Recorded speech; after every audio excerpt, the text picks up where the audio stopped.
I want to say first, congratulations to Neil Wyshynski, who was reelected to the Board of Selectmen, unopposed. So, but again, yeah. But we actually have been in executive session for the last couple of hours. But prior to that, we were out here in open session very briefly, and we unanimously elected Neil to resume the chairmanship of this board. And I want to thank him, and I want to let people know, for those of you who don't know, that it's a job that being chairman of this board actually takes a tremendous amount of time and energy. There's constant phone calls. You're pretty much, you know, they follow you. If you leave town, they're going to track you down, and it's especially now with cell phones. Exactly. So it's a pretty 24/7 kind of a job for which you receive princely couple of $1,000s a year. Right. And I know Neil had some reluctance last year to take the job initially, so I'm doubly grateful that you're willing to give it another shot, and thank you for all your hard work and your fairness and your I think Selectman Heller mentioned your collaborative way that you run this board is very much appreciated by all of us. Thank you. Well, thank you, Selectman Daley. To me, it's a true honor, and I'm really humbled by the kind words, and two, the trust that you, my colleagues, have given to me, and the citizens electing me once again. It is a true honor. It's one I never expected when I got involved in town politics, and this has been a especially trying time. You know, this past year and this coming year, we're going to be having a lot of very big, long-term decisions that we as a board and the town are going to have to be making, and it's going to be a very interesting and I suspect a rocky ride. Here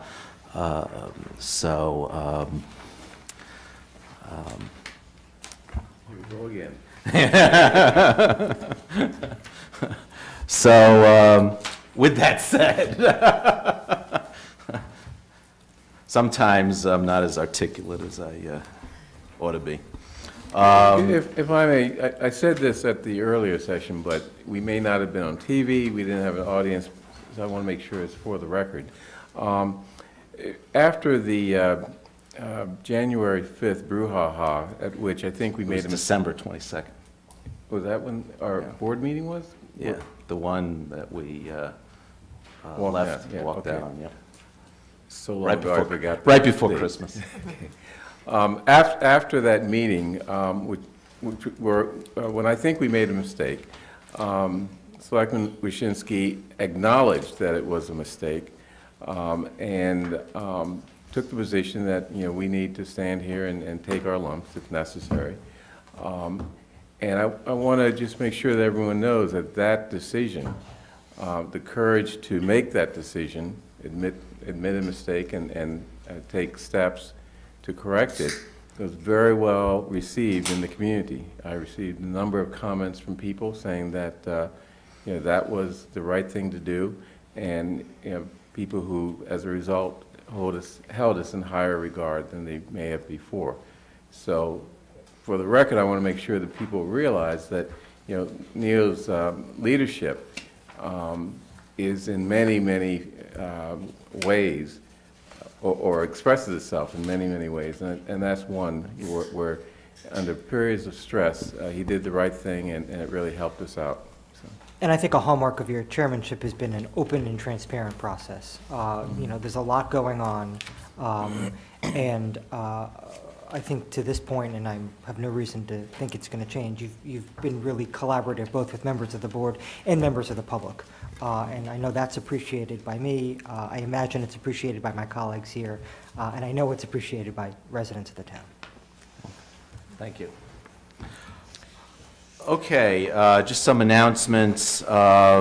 Saturday at 3 o'clock, our own Selectman Daly is going to be one of the star speakers at a dedication ceremony and ribbon cutting at 86 Dummer Street, a new affordable housing development. I just want to say our housing authority, if people haven't gotten a chance to go by and look at that project, they did a wonderful job on it. It's family housing, but it looks great. And what I said to Patrick Dober when I went over there when they were having an open house a couple months ago, I think some of you may have gone too, and some of the housing authority buildings around the corner looks, you look at them and you know they're housing authority buildings. And this one of the wonderful things about it is not only are the units great inside, but you look at it and it could be any there's no it could be any kind of high-end housing. It's no stigma attached to it. So they did a great job on it, I think, and it'd be exciting to be there at the dedication. Right, and on the same speakers list is Congressman Kennedy. Yeah, I'm after him and after several other people who are after him. And then next Wednesday is a informational meeting with the Department of Public Works. Wednesday, May 18th at 7 p.m. downstairs in room 103, and that's always a good opportunity to engage with the DPW department heads and folks want to know what's going on in their street. And we should say, I think next Tuesday, we're having a public hearing on the pay-as-you-throw, and I think many of us have gotten calls and emails, and people are concerned about that, so those Mr. Kleckner's going to talk about that in a minute. Okay, but I just say there's two opportunities for people to, either our public hearing or they can come to this DPW session and talk about that. And on the same night is also going to be a session at the Pierce School on the 9th school search with a focus on the Stop and Shop site, the village, what's so-called the village school. Getting community feedback on that. And next Monday is a rescheduled race and community, seeing the world through different lenses. And this was a rescheduled session. And this one is covering racial equity in education. It's going to be at the high school auditorium. Some of us were at a session last week called World Cafe, where it was a very interesting discussion on race in Brookline. We should say that these are events put on by the 21st Century Fund, which is an organization that supports I think, innovative programming in our school system with a particular focus at the high school. I want to compliment the 21st Century Fund on last Wednesday's session. I thought it was very well organized, and it was a necessary conversation. I also want to thank Mr. Kleckner and several of our department heads who came out as well. I think it's great to have all aspects of the community represented when we're talking about these important issues. So thank you to residents for coming out. Thank you to several of my colleagues on the board for coming out. Thank you to the 21st Century Fund for organizing, and thank you for senior leadership in the town for participating as well. Mr. Kleckner? Mr. Chairman, so as Ms. Daly just mentioned, this board will be convening a public hearing a week from this evening at 7 p.m. here in this room, and it is on a proposal on pay-as-you-throw in our automated collection of solid waste. Now, I'm guessing this will not be the last public hearing, or certainly the last public deliberations of the Board of Selectmen. This is going to be something I think the board will want to talk about for a bit, but for a while. But at least you wanted to get a hearing before town meeting, and as you know, Article 17 has some impact to the consideration of pay-as-you-throw and automated collection. So we want to make sure that we have this public hearing, not only to consider the overall proposal, but also the board's response to Article 17. I distributed to you this evening a memorandum, a frequently asked question document, which is updated. There has been one previously out, and a multi-page presentation that the Public Works Commissioner put together. These will go on the town's website tomorrow morning, first thing, and we'll be advertising the public hearing, but we did want people to have the most up-to-date information, and this will include bin size, bin cost, the cost of the overflow bags, the exception system that we're proposing. So it'll be a fairly comprehensive proposal, and I think we can have a lot to talk about next week. Selectman Green. I'd like to tell people about a hearing to be held on Thursday. As you know, I am chairing the Bottled Water Committee. We are presenting or preparing a report that will be presented both to the Board of Selectmen and town meeting pursuant to warrant Article 14 of the May 2015 town meeting. The report is going to be fairly extensive, giving significant amounts of information, background type information, with which town meeting or other town departments can make decisions as to how to deal with the bottled water issue in a way that is appropriate and workable. So the a draft of the report will be on the website, the town website, probably tomorrow, and we'll have the hearing on Thursday, 7 p.m. in the Denny Building. Okay, anything else? Let's dive into our calendar. First is the minutes for April 26th. I had some changes. I did too. Anyone? I'll move the minutes as amended. All those in favor, please say aye. Selectman Daley? Aye. Selectman Franco? Aye. Selectman Heller? Aye. Selectman Green? Aye. And the chair votes aye. Next item is a question of approving a change order in the amount of $245,621 for work to be completed by Argus Construction in connection with Fisher Hill Reservoir Park. Before Ms. Galantine proceeds, just state that Selectman Heller and I had a tour of the park. It is magnificent. We are, as a community, in for a treat, and I can't wait until this is unveiled. This park is like a work of art, I think.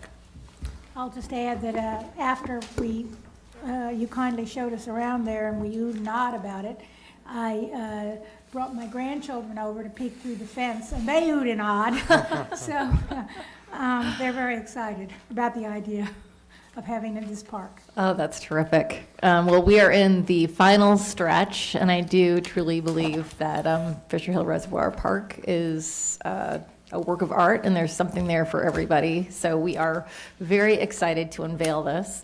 What you have before you is a balancing change order, some items that increased through the course of construction, others that we reduced over the course of construction. In particular, there was more topsoil and excavate that we needed to both move, use for shaping, for our both subbase, and then for our planting substrate.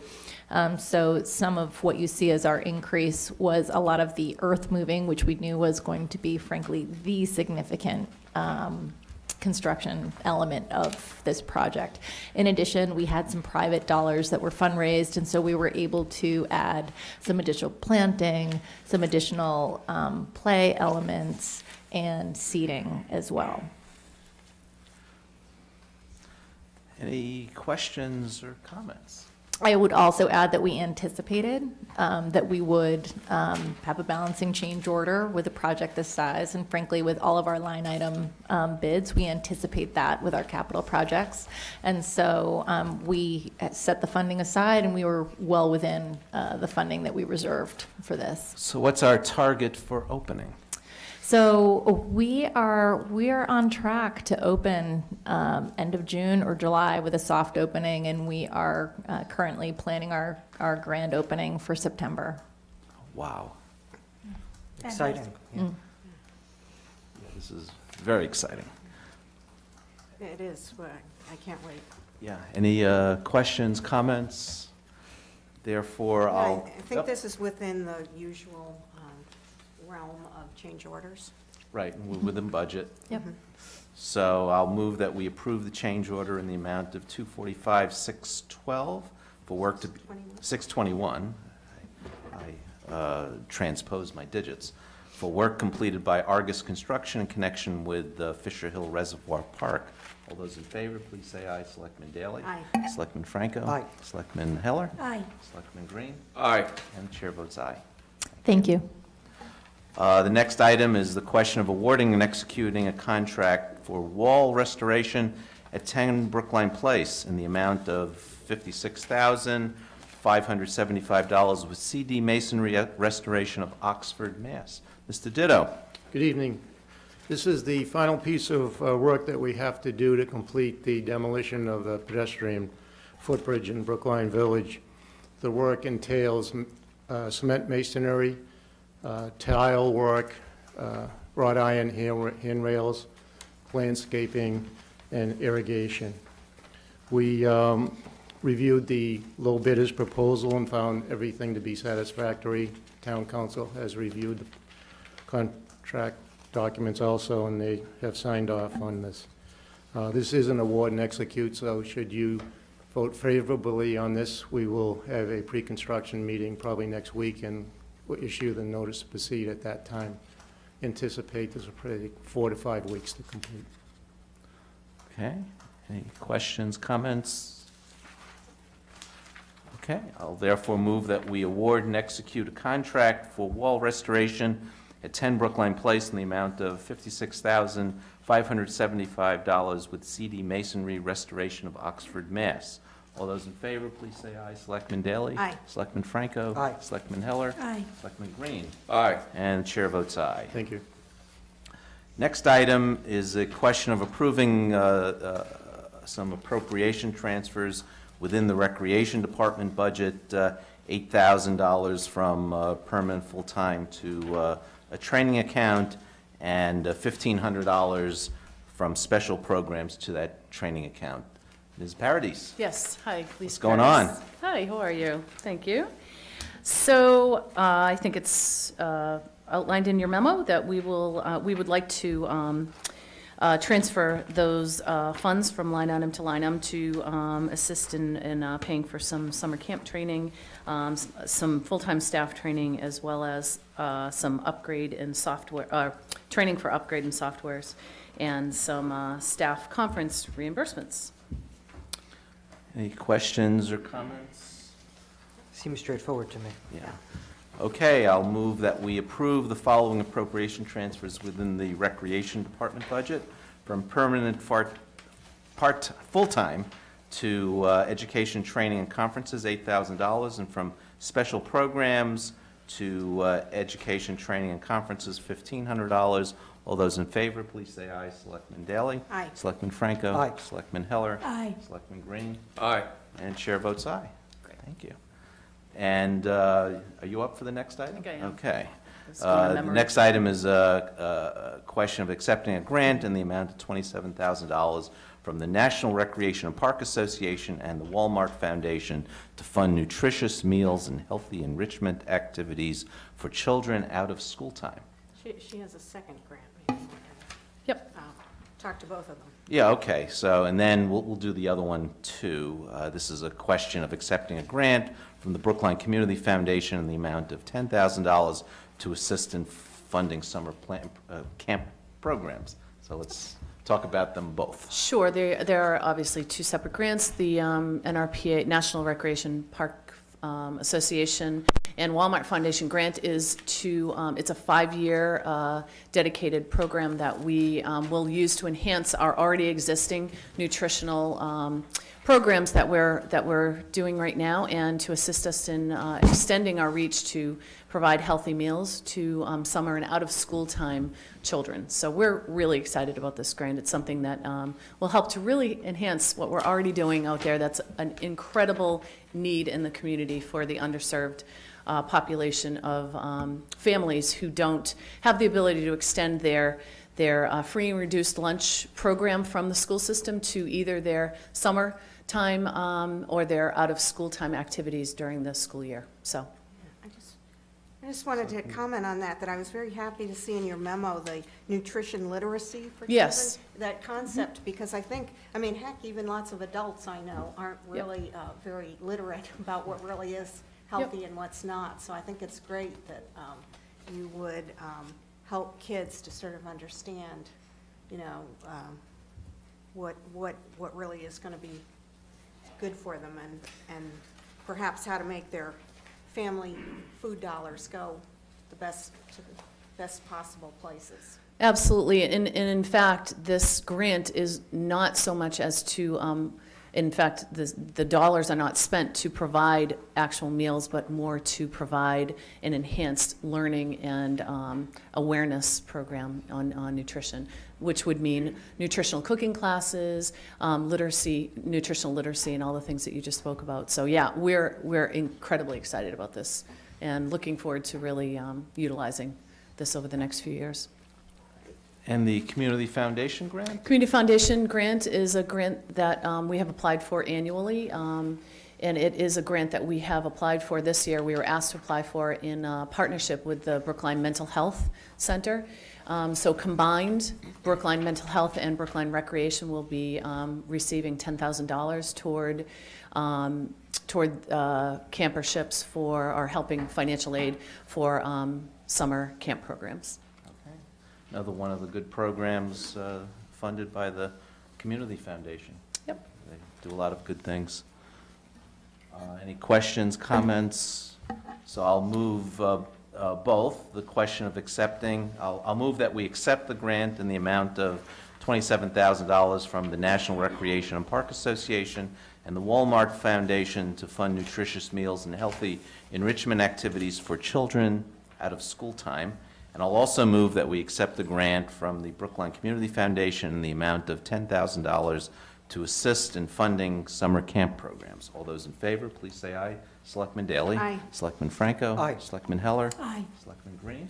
Aye. Chair votes aye. Thank you. Thank you. May I, excuse me, Mr. Waschinsky, I actually just wanted to make sure that I said publicly thank you to the Brookline Community Foundation. I think I was remiss in saying that in my comments. So they do incredible work, and we are incredibly thankful for what they do. Right. So, thank you. As are we. Thank you. Next item is a question of approving an unpaid leave of absence from work for Patrol Officer Holly Jordan. Chief O'Leary.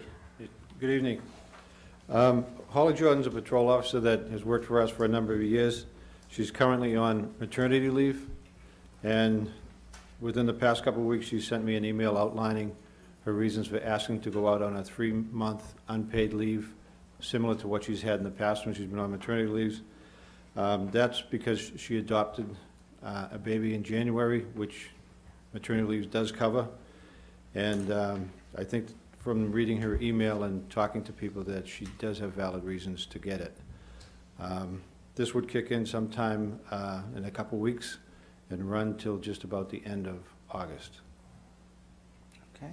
And I'll just note that this is a union contract requirement that we officially vote this, correct? That's correct. Okay.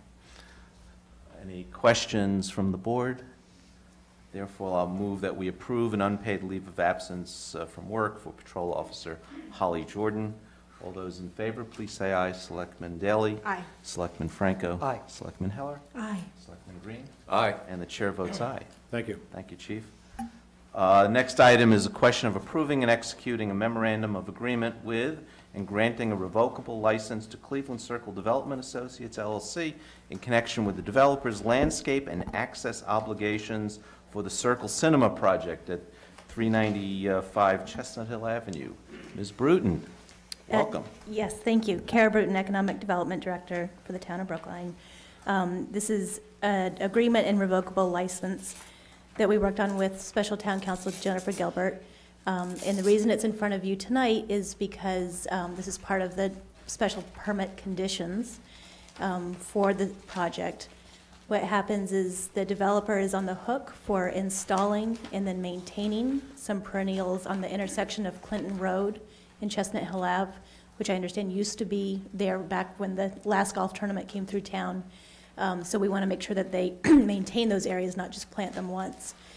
So we need to give them a license to have access to those public ways on a regular basis, as well as right in front of the hotel. The way the design was worked out is the public sidewalk. The public will be walking on the sidewalk actually on private property, and what is now the public way will be maintained with trees and other plantings by the developer. So there's kind of two different areas. We want them to be able to install and maintain on public property, and we want the public to have the right to walk on private property as if it's a public sidewalk. And it's a revocable license rather than an easement, simply because we want the flexibility in case any lines need to be changed in the future. We don't want to issue any permanent easements that would have to go through town meeting if we ever wanted to change them. We also want this to be tied with the hotel use, because all of these agreements and this work is with the special permit conditions for the hotel use only. So that's what's in front of you tonight.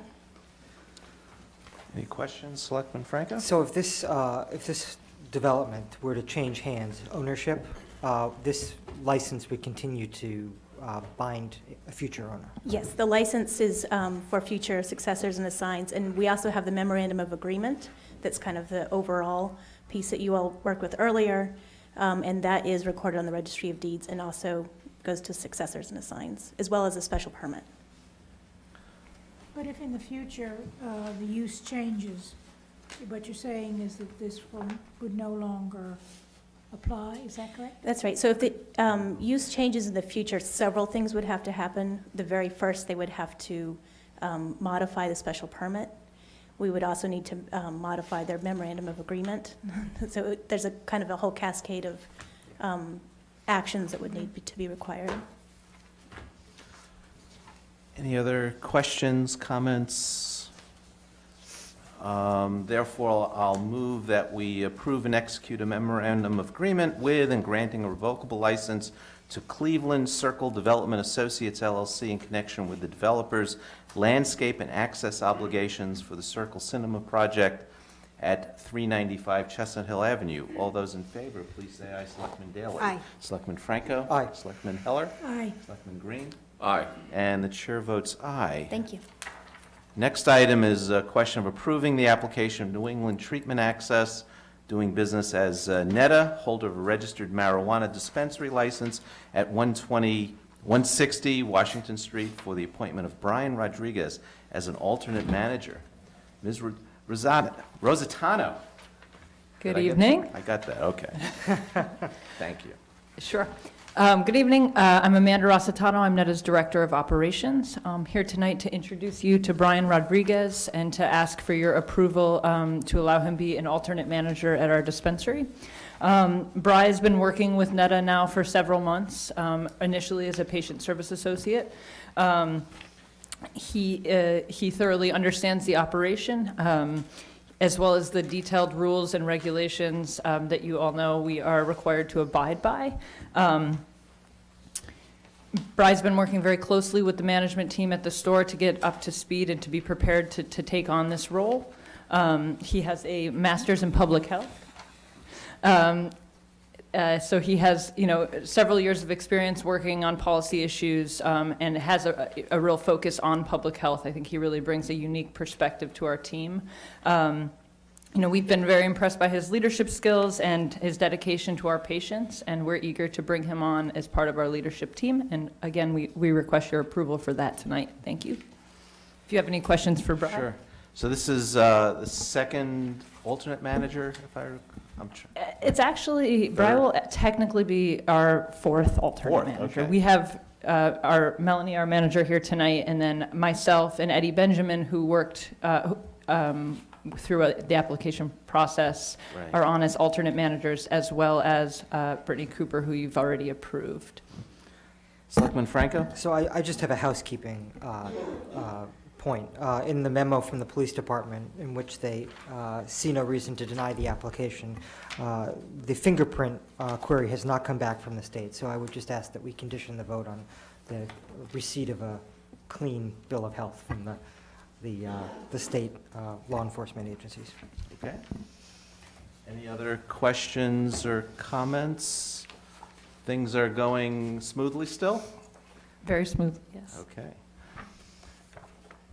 Okay, therefore, I will move that we approve the application of New England Treatment Access, Inc., doing business as Netta, holder of a registered marijuana dispensary license at 160 Washington Street, for the appointment of Brian Rodriguez as alternate manager, although with conditioned on a successful completion of the fingerprint check. All those in favor, please say aye. Selectman Daley? Aye. Selectman Franco? Aye. Selectman Heller? Aye. Selectman Green? Aye. Chair votes aye. Thank you. Thank you very much. Thank you. Thank you. We have a bunch of temporary licenses, all of which... Okay. Okay, I'm going to move all but M initially. And all of the temporary licenses have been reviewed by our police department, and they have approved them. So I'm going to move that we grant a temporary all kinds alcoholic beverage license to Boston University in connection with the following events to be held at 808 Commonwealth Avenue: a senior week reception on May 11th from 9:45 p.m. to 1 a.m., a celebration dinner on May 14th from 5 to 7. I'm going to move that we grant a temporary wine and malt beverage license to the Puppets Showplace Theater in connection with the following events to be held at 32 Station Street: the Puppet Showplace Puppet Slam on May 21st from 8 to 10, and Puppets at Night performance June 17th and 18th from 8 to 10. I'm going to move that we grant a permit to serve alcohol, non-sales, beer and wine on town property to Lars Anderson Auto Museum in connection with the following events to be held at 15 Newton Street: a book signing reception May 18th at 5:30 to 8:30, and the annual Jane dinner May 25th from 4:30 to 10:30. All those in favor, please say aye. Selectman Daley? Aye. Selectman Franco? Aye. Selectman Heller? Aye. Selectman Green? Aye. And the chair votes aye. And the last item on our miscellaneous calendar is a question of granting a temporary wine and malt beverage license to the Brookline Commission for the Arts, Leah Cohn, Commissioner, in connection with the 39th Annual Coolidge Corner Arts Festival to be held June 4th from 11:30 to 5 at Devotion School on the school patio. Mr. Kleckner. Mr. Chairman, I just want to clarify something, that on the original application, it was indicated that the applicant was the Brookline Commission for the Arts, but in fact, it is the Coolidge Corner Arts Festival, and that carried forward into our calendar. So when you make your vote, please reference the, instead of the Brookline Commission for the Arts, it's the Coolidge Corner Arts Festival. Otherwise, the permit seems to be in order. I see that Ms. Cohen Yeah, is Ms. here. Cohn, what's happening with this? Just wanted to talk to you about the 38th Annual Coolidge Corner Arts Festival, and this year hoping that we can also offer our patrons some refreshments in addition to the wonderful food trucks that'll be joining us. But Hive Events is a great organization that will offer beer and wine. We will also have we'll have some musical entertainment this year, and a little bit of Porch Fest will also be at the Arts Festival this year. And thank you for your ongoing support the last 38 years. Wow. Let's see what we can do for the next 38. So thank you very much. Sorry for anybody listening. It's Saturday, June 4th from 10 to 6. Okay. So I'll move that we grant a temporary wine and beverage license to the Coolidge Corner Arts Festival. Leah Cohn, Commissioner? Manager. Manager. In connection with the 39th Annual Coolidge Corner Arts Festival to be held on June 4th, 2016. The license is from 10:30 to 5, but Correct. the event is from 10 to 6. Correct. At Devotion School, 345 Harvard Street, and the wine and beer will be served on the school patio. Excuse me, this says 11:30. Right, that's for the license, but the event is longer Right. period than the license. I thought you said 10:30. Oh, okay, The alcohol service will be, just the alcohol will just be 11:30 to 5. right. The alcohol starts at 11:30. Sorry. All those in favor, please say aye. Trying to drink too early in the morning, Neil. Yeah. Okay. Aye. Selectman Daley, Selectman Franco, Selectman Heller. Aye. Selectman Green. Aye. And the chair votes aye. Thank you, Ms. Thank you. See Cohn. everybody on the 4th. We have moving on to our calendar, we have a proclamation, couple of proclamations. First is for the National Public Works Week. Commissioner Pap Sturgeon. Thank you, Mr. Chairman, and good evening. This is our 56th annual APWA-sponsored National Public Works Week. On behalf of the National American Public Works Association, I respectfully request that the town of Brookline officially recognize National Public Works Week the week of May 15th through the 21st, 2016. This annual observance, which takes place during the third full week in May, is designed to educate communities and their leaders on the importance of our nation's public infrastructure and public works services. National Public Works Week also serves as a time to recognize the contributions of public works professionals who design, build, operate, and maintain the transportation systems, water supply and wastewater systems, refuse disposal systems, parks and open space, public ways, and provide the protection of our environment. The demands of our changing world require these employees to be available as first responders in the event of any type of an emergency. Therefore, we believe it is important for our community to honor those who devote their lives to its service. You have the proclamation before you. And just one other note attached with this, I want to call your attention to our annual DPW open house, which will be next Tuesday. In the morning, we'll be entertaining all the third graders from both public and private schools. And then the facility, the Municipal Service Center, will be open to the public from 12 p.m. to 6 p.m. In the evening. And this year's theme is Public Works is Always There. Even though our facility is currently under construction, we have suspended construction for that day and have made room to set it up. It's usually a real good take for particularly the kids. I often wonder who has more fun, the kids or my employees, because they really get into it as well.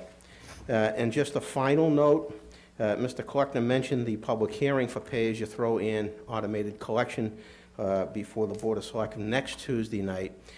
We also have our DPW town meeting forum on Wednesday night at 7 p.m. in room 103. And just to note that, the public hearing is the forum to make your concerns known. We will certainly be having lively discussions in our Wednesday night meeting as well, but the correct forum would be for during the public hearing so that you can all hear the comments of the public as well and get those entered into the record. Rain date for our DPW open house, should we run into inclement weather, will be the following Tuesday, May 24th, but we're hoping we could make it work the first time. Will the Snow Beast be there? The Snow Beast will be there, yes, Yeah, both of them. Though we didn't have a chance to really use it this year, fortunately. That's okay. Yeah. Any comments? Well, I just want to say for everyone, particularly people with kids, though, it's actually really a lot of fun to go up and see all the equipment and find out how everything works at the town garage there. And I always like to stop by, but I would think, if anyone has kids or grandkids, that they definitely should drop in. One thing we've learned over the years is we have to disconnect the horns. Yeah. I want to take the opportunity to thank our DPW employees. You know, we're thankful for them every week of the year, but I applaud the Public Works week and want to think we should all pause and recognize their dedication to keeping Brookline a great place to live and work. Yes. So I'm going to move the proclamation which resolves that we, the Board of Selectmen of the Town of Brookline, do hereby designate the week of May 15th to 21st as National Public Works Week and urge all residents to join with representatives of government agencies and the American Public Works Association in activities and ceremonies designed to pay tribute to our public works employees and recognize their substantial contributions to the health and welfare of our community. All those in favor, please say aye. Selectman Daley? Aye. Selectman Franco? Aye. Selectman Heller? Aye. Selectman Green? Aye. And the chair votes aye. We have one, thank you, Commissioner. We have one other proclamation recognizing Taiwanese American Heritage Week, and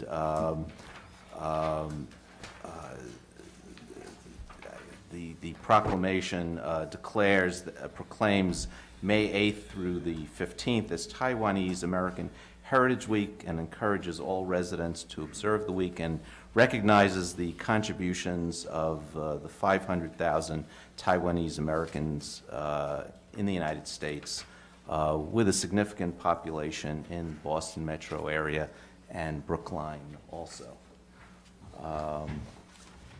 All those in favor, please say aye. Selectman Daley? Aye. Selectman Franco? Aye. Selectman Heller? Aye. Selectman Green?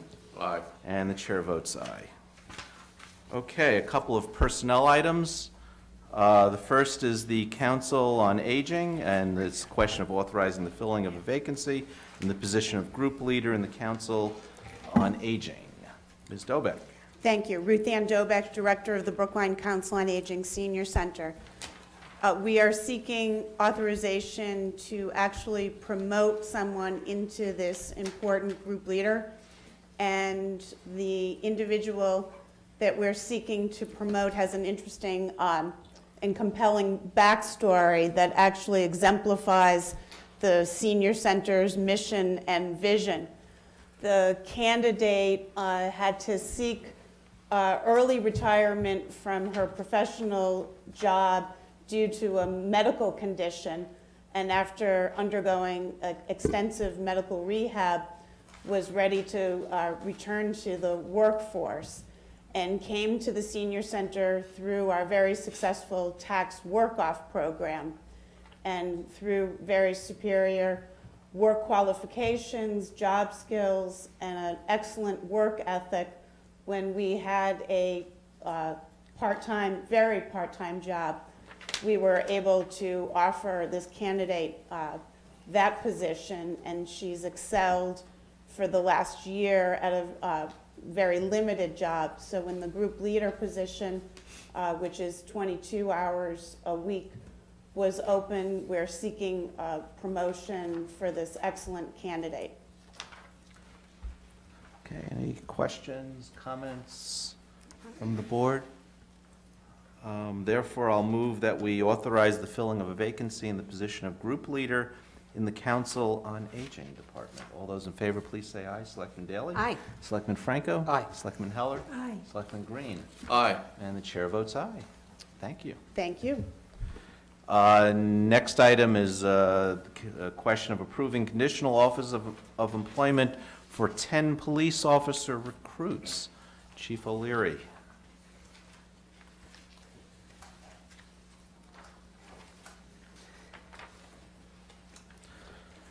Actually, I'd like to ask that they be appointed as student officers. I know there's a misprint on it, but it's student officers that I'm looking for tonight. As you know, several months ago, you authorized us to hire up to 12 candidates for vacant positions within the police department. We did have our 12 candidates the initial go-round, but through the hiring process, 2 of them are no longer with us. That's why I'm here with 10. These 10 have all gone through the entire hiring process from the initial phases to a thorough background check. They've undergone an oral panel that was made up of members of the police department and the town's HR department. They've also successfully had a physical exam, psychological exam, and finally, in the last couple of weeks, they underwent the state's administered physical abilities test. These 10 candidates all passed. We've had them in for on several occasions they've been in. We got to meet them. I think on first pass, I think it puts our department in a really good stead for the future. These are the 10 quality candidates that I'm proposing tonight. I gave you a write-up on each of them, but I'd just like to read their names. The first is Granier Mansoul, Nicholas Goon, Audrey Underwood, Kerry Keaveney, Christopher Elcock, Brian Merrigan, Michael Mizak, Stephen Burke, David Pilgrim, and Megan Keaveney. Just for a lot of reasons, but I think I don't want to not mention the recruitment efforts that we've done over the past several years.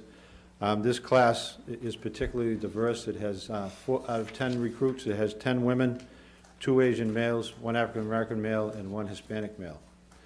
I'm asking that if you are so inclined to vote, that they start on Thursday, May 19th, so we can have them for a couple of days to fill out paperwork and to get them to meet the officers at roll call before they head off to the academy, which starts in Lowell on May 23rd. Okay, any questions or comments? I will therefore move that we approve conditional offers of employment for 10 student officers in the police department. All those in favor, please say aye. Selectman Daley? Aye. Selectman Franco? Aye. Selectman Heller? Aye. Selectman Green? Aye. And the chair votes aye. Thank you, Chief. Thank you. And the last item before we get to our first public hearing, and it's the question of approving the filling of the following vacancy in the Department of Planning and Community Development. Actually, it's 2 vacancies, a senior housing planner and the community development planner. Mr. Viola. Good evening, Joe Viola, Assistant Director for Community Planning. And as Director Steinfeld's memorandum of the board notes, following an agreement with the AFSCME union representatives and approval by the town's HR board, the planning department's now in the position to reorganize the community planning division. Reorganizing the division will improve efficiencies and provide much-needed planning support for our community development block grant program. This reorg has taken some time to implement, mostly due to the AFSCME human resources and planning taking time to reach an accord. I note that the reorg involves a net increase of 0.5 FTE. This increase will be paid for with our federal grant funds. Specifically, the reorg involves creating a senior housing position and eliminating a housing planner position. The current construct is there are 2 housing planners. We're actually creating a senior position and keeping one of the existing housing planner positions. We expect that there will be an internal candidate, and we plan to post the position. We are also looking to create a new community planner position to provide staff support for both the housing and CDBG program. We've actually had difficulty. We've tried to fill this position as a fiscal position and as a planning position part-time. We've not had any luck trying to do that. This full-time position that we're looking to create will help fill the void, will help to contribute to the workloads of both our housing and CDBG staff, while also providing additional support to the newly created senior housing planner position. So with that, we'd respectfully request that the board's authorization this evening to fill both the senior housing planner position and the community planner position. Questions, comments from the board? I see none. I will therefore move that we approve the filling of the following vacancies in the Department of Planning and Community Development, Senior Housing Planner, and the Community Development Planner. All those in favor, please say aye. Selectman Daley? Aye. Selectman Franco? Aye. Selectman Heller? Aye. Selectman Green? Aye. And the chair votes aye. Thank you. Okay, the next item, I presume, is you, Mr. Viola. We're running about 20 minutes behind, so I apologize. This is a public hearing on the FY 2017 Annual Community Development Block Grant CDBG one-year action plan. Exactly. This is a public hearing requesting that the board approve the town's fiscal 2017 annual action plan and also its submission to the U.S. Department of Housing and Urban Development. In addition to serving as the town's application to HUD for our fiscal 17 funds, the action plan is meant to inform HUD of the town's process to determine the use of CDBG funds for the upcoming fiscal year. Process-wise, the town's required to hold 2 public hearings before finalizing the annual action plan. The first public hearing was held in March as the CDBG Advisory Committee deliberated on the fiscal 17 budget, and tonight represents the second public hearing. Prior to scheduling tonight's public hearing, community development staff perform a lot of outreach. We invite the public to comment on the annual action plan. We made it available both electronically and in a hard copy for a period of 30 days. We're able to hold a public hearing tonight because the comment process for the annual action plan is closed. We're required to submit the plan 45 days prior to the close of our current fiscal year. And hopefully after your vote this evening, staff will finalize the plan, address any comments that come out of this meeting, if applicable, and submit the plan to HUD. Just a very quick overview of the funding recommendations this year. The committee deliberated on a number of projects, one of which is the Brookline Housing Authority's capital improvements at Egmont and Sussman. Obviously, as a provider of much-needed affordable housing, it's always a good use of CDBG funding to help the Brookline Authority to meet its portfolio-wide capital needs. The committee also saw fit to make a recommendation for the use of CDBG for the Gateway East project, specifically for right-of-way acquisition. We'll need to be prepared as a town to acquire temporary construction and permanent easements for needed right-of-way as this project moves forward. Finally, with the window replacement project at 112 Center Street, this is a 2-year project. It was funded last year, it's funded this year, and essentially helping center communities to replace their outdated windows is a great way to help them to invest in energy efficiency projects that'll both help the seniors that live there with energy costs and also provide a better living environment. And quickly, as relates to public services, the committee did its best to keep all of the funding services as close to level funding as possible. It's never an easy task. There were some slight cuts that were needed to ensure that the public services allocations came in at below the 15% cap. So that's a brief recap of the annual action plan process. I'm happy to answer questions before or after you open the floor for public comment. Selectman Daley? Yeah, I just want to say, this year, unfortunately, I had my knee surgery halfway through this process, so I didn't get to all the meetings, but I want to recognize Jamie Colon, who's here, was one of my fellow committee members. And I don't see Marion Parker, our chairwoman, here tonight, but nope, anyway. I believe she's here. The committee hears from all of the organizations that are seeking funds, and then tries to, balance. Certainly, we never have as much money as we would like, but I have spoken to a couple of the receiving organizations since then, and people are very happy to be getting what they are. On the public services sector, that unfortunately has to be capped at 15% of our total. That's one I think we on the committee would always like to give more to these programs. That's programs from Brookline Community Mental Health, from Steps to Success, from the Senior Center, the BETS and job programs are, and I think the Parent-Child Home Program is a schools program, right? That's not Steps to Success, I think it's Brookline I believe Schools. it's a schools program. But anyway, these are wonderful programs, and I, so critical to the town, and I always say when I get an opportunity, and I'm sure I will say again when I get an opportunity to speak to Representative Kennedy at the opening of the Dummer Street Affordable Housing, how important community development block grant money is for us in town, because these are, all very important things that And as you can see, the Housing Authority is on there for $250,000 for some projects that they're working on. And our housing division, that's essentially affordable housing projects that the town is working on. The 112 Center Street project, the senior citizens who are living in those buildings actually have electric heat. And right now, their windows are so bad that they're losing a tremendous amount of heat, and when they're having to pay the bills, you know, for electric heat. So that's, you know, it's quite a burden on some of it's low-income seniors in that housing. So all very good projects, and I want to thank Mr. Viola and all the staff for their work on this, and the committee for the hard deliberations. This is a public hearing. Is there anyone from the public who wishes to speak on this? I see none. Any comments from the board?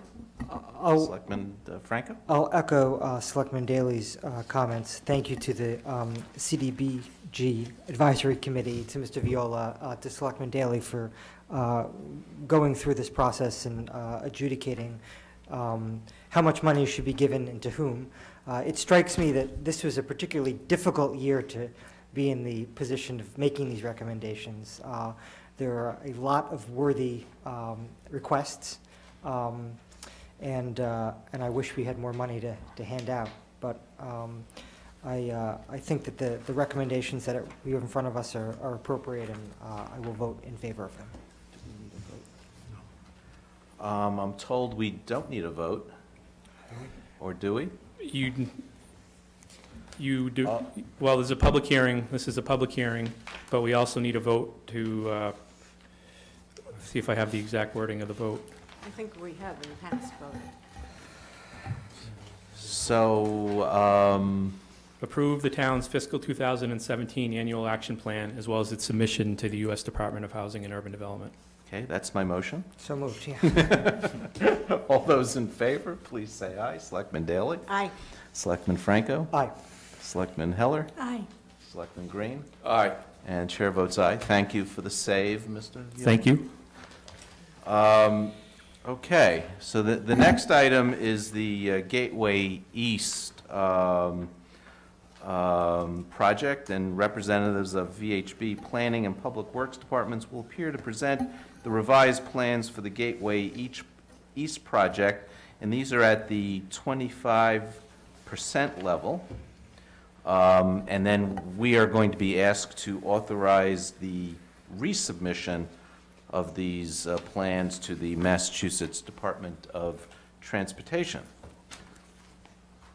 And I'll just state, we're still running about 15 minutes to 25 minutes behind.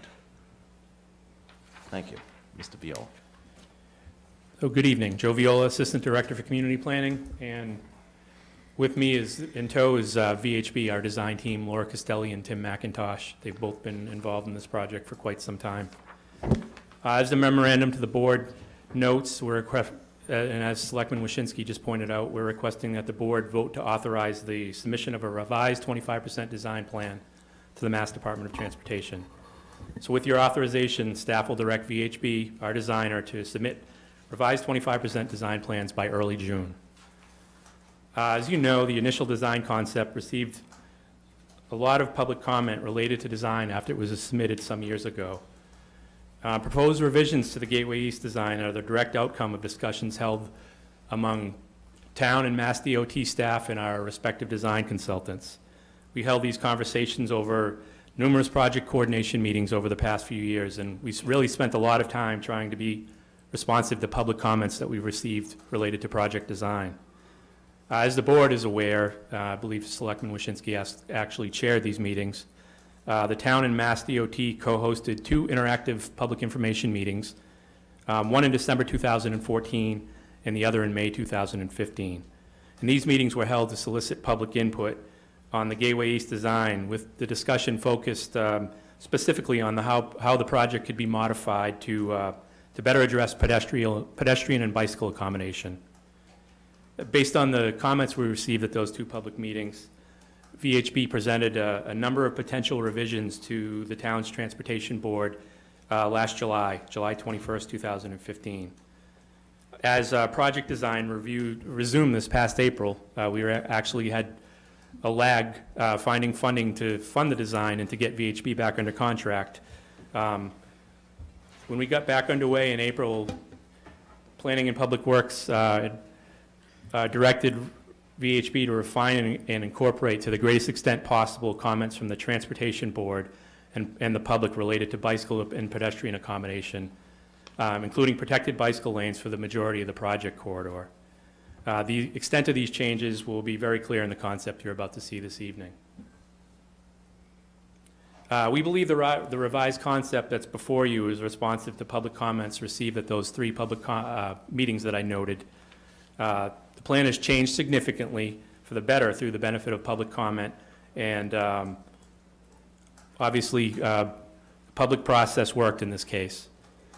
I want to assure the board, though, one thing, that just because these meetings were, the 3 public meetings we had, they're not the last chance that the public will have to offer public comment related to the project. Following the resubmission of 25% design plans, if we have your authorization, MassDOT will conduct its own 25% design public hearing. And at that public hearing, there will certainly be additional opportunity for public comment related to design before the project is, the 25% design is accepted and before the project moves to the 75 and 100% design stages. So that's just a brief recap of where we've been in the process. And at this point, I'd like to turn the podium over to Laura and Tim. They're going to walk us through the revised concept, and we're certainly all here to answer any questions you may have. So.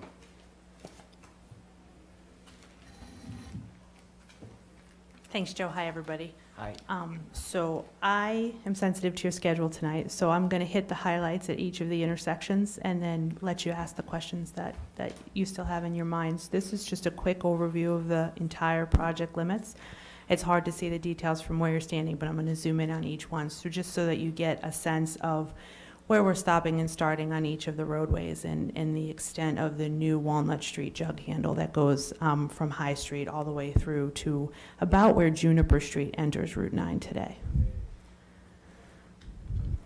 So working west to east along Route 9, this is Route 9 at Washington Street on the north, coming in from Brookline Village, and then High Street from the south, where the fire station is located.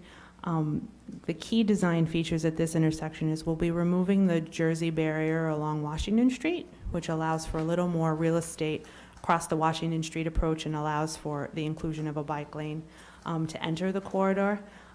We received a lot of comments about pedestrian timings at this location, and this is true of all of the locations that I'm going to go over today. We're increasing the yellow and red traffic signal clearance times to meet current standards. They're substandard today, so there will be a longer yellow time, a longer all red time before the walk signal turns on. There'll then be the walk signal, what they call a lead pedestrian interval, which while the traffic signal operates in an all red phase, the pedestrians have an opportunity to get themselves into a crosswalk before the concurrent traffic signal would turn green.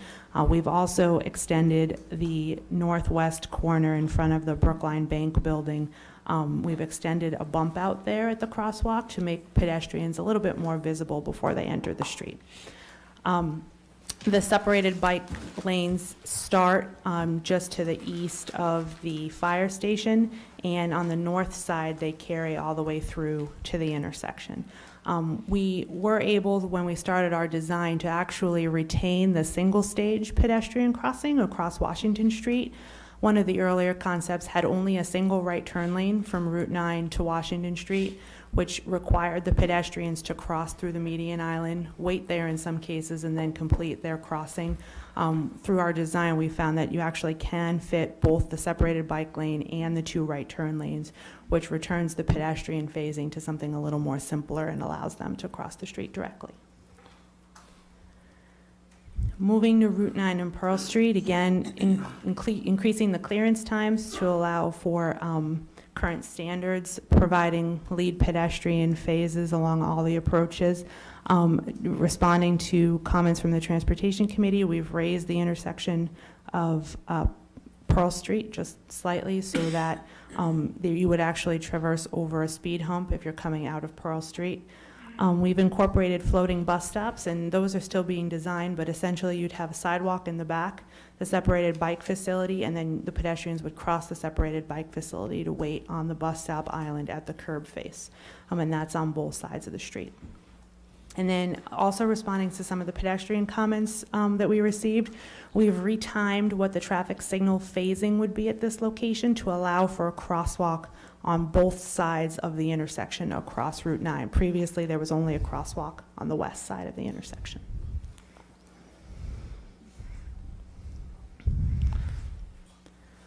Along the Walnut Street approach, we are still proposing on-road bicycle accommodations. We were asked to look at a separated bike facility along Walnut Street, but it would require additional property acquisition. So at this time, we're remaining with on-road bicycle accommodations. We've raised the intersection at Juniper Street to account for some comments we've received, and we've added an off-road connection from where New Juniper Street would tie into Walnut Street over to the separated bicycle facility, so the bicyclists are off the road there and away from the sidewalk. If you're turning left or going straight through Walnut Street, you would be on road in a bike lane.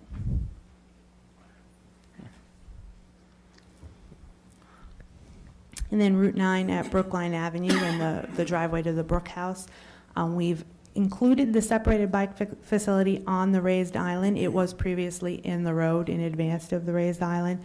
The raised island and the pedestrian crosswalk, as well as the bicycle crosswalk that would be provided across Brookline Avenue, are raised now. We've also extended the separated bike lane just slightly up Brookline Avenue to give people coming down Brookline Avenue who wish to turn right or westbound on Route 9 the opportunity to enter the separated bike lane before the traffic signal. We were also able to maintain the widened median island, which is the island that you see in green on the east approach to Route 9. There was some comments that we originally had a wider island there. That's a two-stage pedestrian crossing, so that's the one location in the study area where the pedestrians have to wait, depending on the direction that they walk, in the median to continue to cross the street. We're not able to eliminate that, but we did provide a widened island for it. Through the concept public meeting stuff that Joe talked about earlier, that median got narrowed down. We have been able to widen it back up to allow a little bit more of a refuge area for pedestrians to wait until they can completely cross the street. And then the final section is the section of Route 9 between Brookline Avenue and the Emerald Necklace Crossing. We've incorporated the protected bicycle facility at sidewalk level here. We've also, the town's working with the gas station property to cross the facilities across those driveways. I believe that they'll both be closed now, so that helped us with our ability to bring it on the sidewalk rather than keep it on street level. There are a few more design considerations that the town's asked us to look at here, and that's raising Pond Ave and raising River Road and providing speed humps across those approaches as well. So we're looking at the design feasibility of doing that, and if we do that, we would be able to extend the raised separated bike lanes a little bit closer to where the Emerald Necklace Crossing is going to be. Today, although on-road accommodations would be provided, the sidewalk level separation would end just to the west of River Road and just to the west of Pond Street with what you're looking at on the screen right now. The other thing that the town's asked us to think about a little bit in more detail is placement of street trees and other landscaping along the corridor, and there would be a landscaping plan provided with the 25% design, and that's kind of the next step for us, is to figure out, now that the separated bike lane is in, how we can incorporate those landscape features into the design. So I could take any questions. A question on signal coordination, which is something that is not really happening in this corridor. To what extent, especially at the High and Route 9 intersection, High Walnut Route 9, to what extent are those signals going to be coordinated, and what's going to happen when the fire engines leave the fire station? How long is it going to take to get it back in sync. Sure. So the traffic signals that would be part of this coordinated system are High Street at Walnut Street and Route 9 at High Street and Washington Street, which are the two that are right adjacent to each other to the west of the fire station. The Route 9 at Pearl Street intersection and the Route 9 at Brookline intersection and the Emerald Necklace crossing.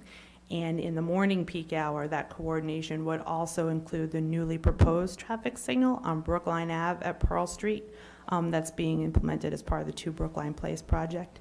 So a lot of traffic signals to be coordinated.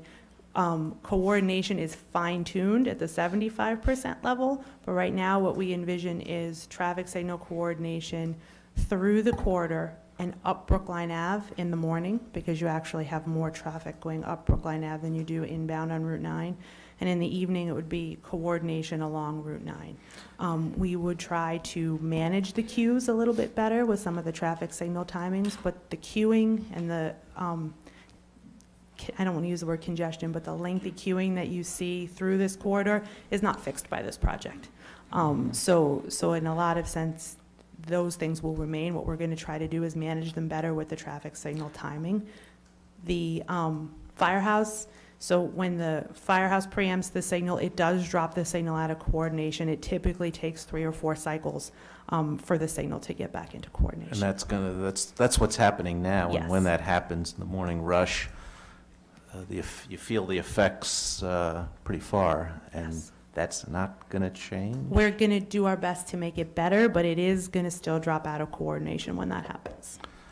And when you come off of High and you go into the village, you go up over the T-tracks, there's a signal right at the top at Station Street. Is that included Yes, in it this for the is. coordination? Yes. Because that right now is kind of not, and so you zip through the intersection, you go up the T-tracks and you get stuck. It is included, with not only the number of intersections that we're coordinating, but the strange geometric pattern that they're laid out in. It may not always work as smoothly as you hope that it will, but it is something that we know about. We're including in our coordination plan so that we can work to solve that issue. Selectman Franco and then Selectman Heller. I have a couple of questions, so I'll ask, I think, 2 following the lead of our chair and hold my remaining ones to the end. The intersection of River Road and Pond Avenue, there's a separate project to do a bike and pedestrian crossing.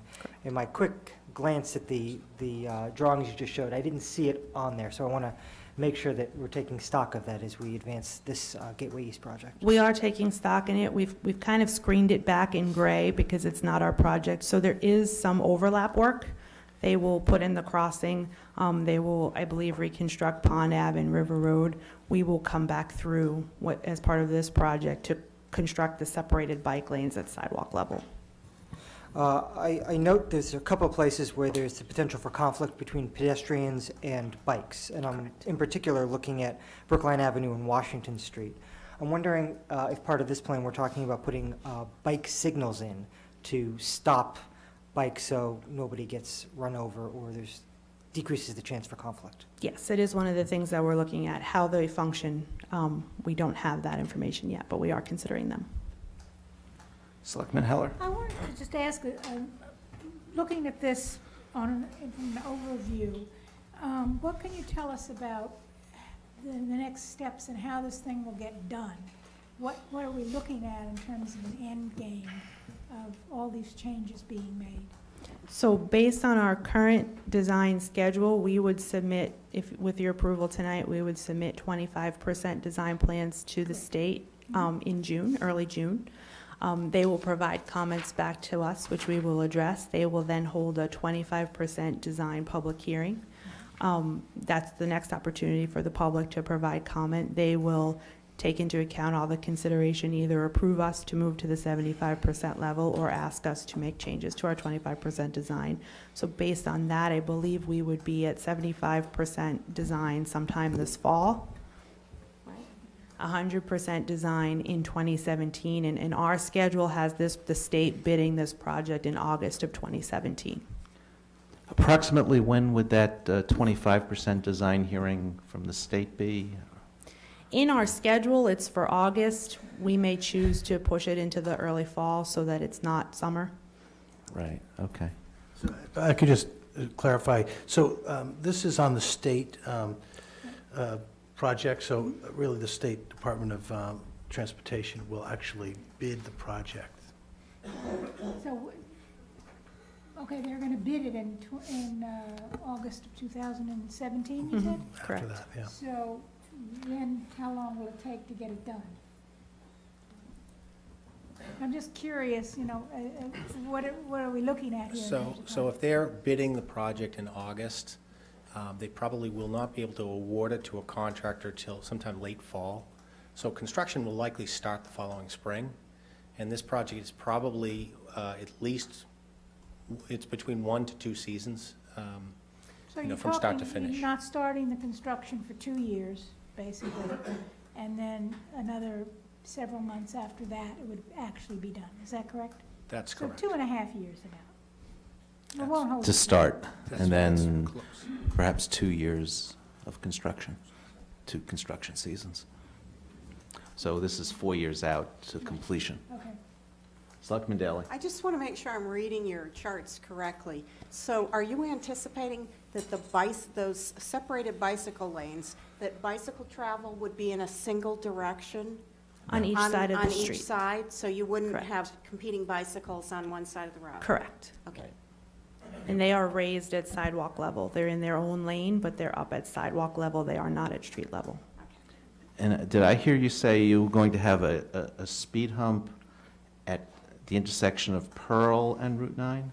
That's what we were asked. So these are things we're still evaluating in some fashion, but we were asked to raise the crosswalk, the pedestrian crosswalk.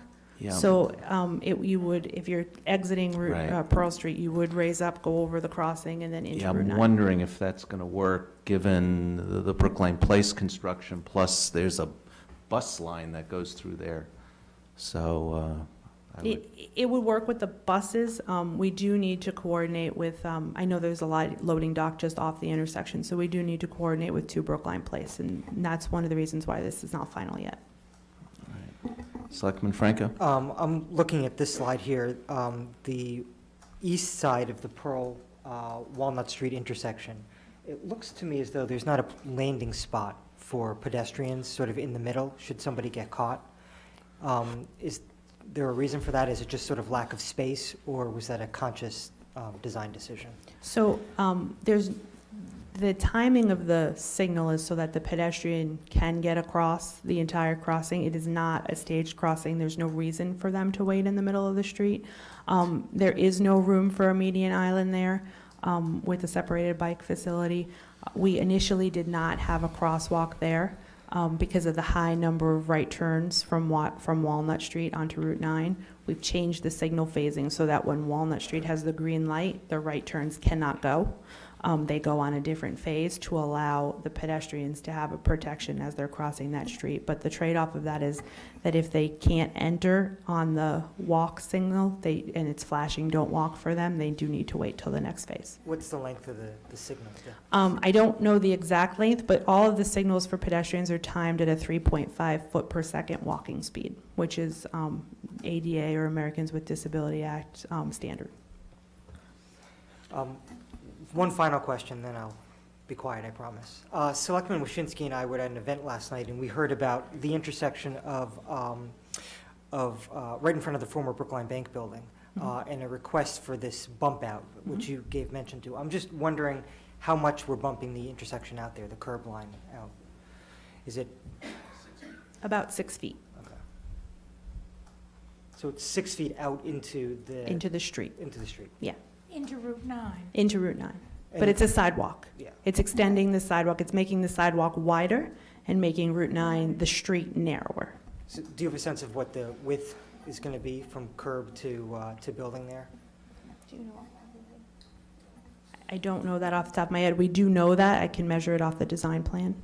Does Probably 14, 15 12, feet. 14, okay. Yeah. Any other questions from the board? This isn't a public hearing. We're running right now, about 35 minutes behind. So I don't think I'm going to take public comment. The next opportunity will be at the 25% design public hearing sometime late summer, early fall. Correct. And that would be convened by the Mass DOT, probably in Town Hall, I presume, or somewhere around here. Yes. So do you need a vote from us to approve this?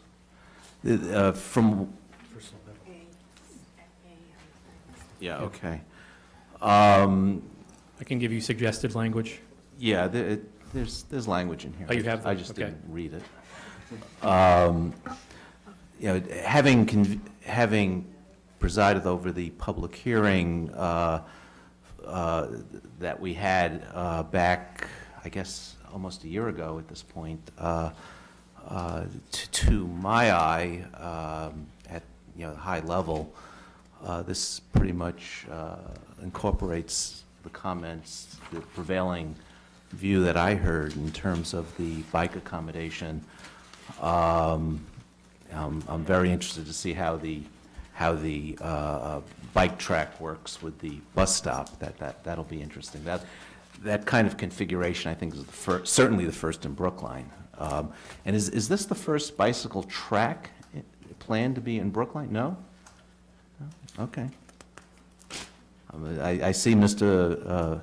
Vitolo shaking his head no, but I can't. We have a number of much shorter installations where the bike lane is divided by stanchions or something similar. Right. This is the first comprehensive plan for Okay. a section, and a complicated one at that. Right, yeah, and this is pretty exciting, and I think it's going to set some, hopefully, design standards for the future for us, and hopefully it'll work. And my pet peeve, and every time this project is before us, I will ask about signal coordination, so just be forewarned that you're going to get grilled as long as I'm up here. So. Want the fire department to stop having those emergencies? No, I'd like to see the lights come back in sync sooner. So I'm going to move that we authorize the resubmission of the Gateway East project revised 25% plans to the Massachusetts Department of Education. Transportation. What did I say, education? I'm losing it. All those in favor, please say aye. Selectman Daley? Aye. Selectman Franco? Aye. Selectman Heller? Aye. Selectman Green? Aye. And the chair votes aye. Thank you. Thank you very much. Okay, now we're switching gears to a public hearing on a project, a 40B project at 111 Cypress Street.